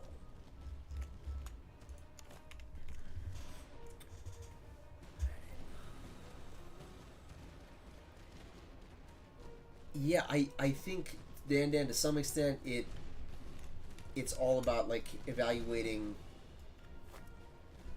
like not just the weapons but also the defensive armor of the troops being used, and so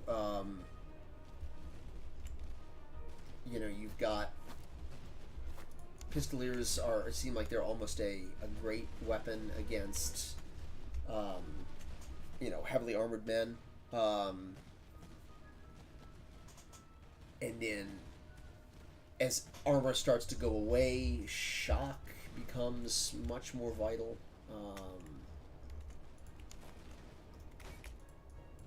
Have you looked at there's a book I think called The New Knights from Hellion that kind of evaluates cavalry in this period, like 1400 to 1700 I think is the date range. It's pretty interesting. Okay, Hanger Flying, which I'm pretty sure is James, from a wargaming perspective, would it be reasonable to presume the cavalry are using their firearms when in contact of a charge along with sabers, or would it be worth giving the shield? I would definitely allow cavalry to fire, yeah. I mean, I think that allowing commanders kind of choose how they're going to tactically use their guys and not shoehorning them into what was most commonly done is like how I prefer to do game design. But I think that when you're actually fighting, like in a swirling melee or a furball scrum of 18th century cavalry, that it's probably going to be able to fire here, hopefully. Yeah. It's probably going to be swords that are more common, although you do see pistols used in like the pursuit, like if you're chasing down a fleeing enemy, it wouldn't be shocking to be using pistols at that point.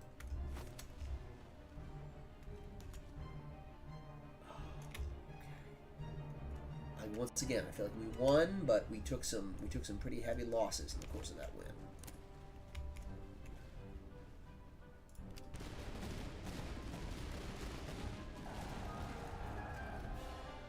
Hello. Hope you're doing well. I'm about wrapped up with the stream today, I think, when this battle's over. But be happy to answer your questions if you have them for a few minutes here. All right. Well, another devastating win for the Austrian army in Saxony.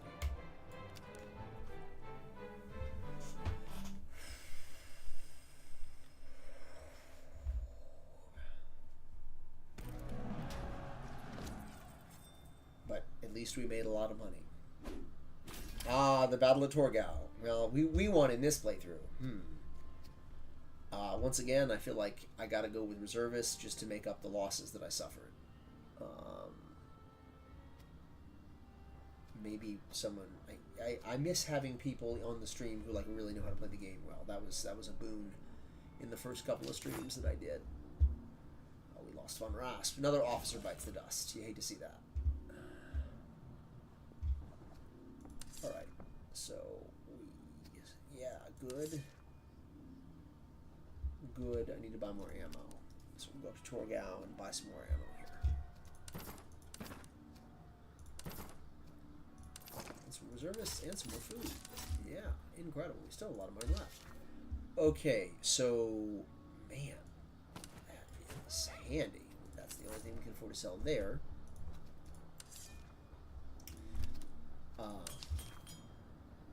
Bronze 3-pounder. Is that better than the... I think I have a gold cannon in my other one here. Oh, I love this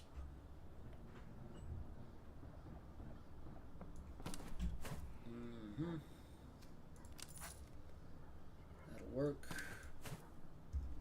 try and replace some of this other stuff first, though. But actually, man, what I wouldn't give for a worthless officer with no experience. You seem like a good fella, and I don't necessarily love the things that you have, but yeah, we could. Oh, and we're getting Lacey back. Man, I'm all about that life. Okay, excellent. So that's the officer crisis addressed there.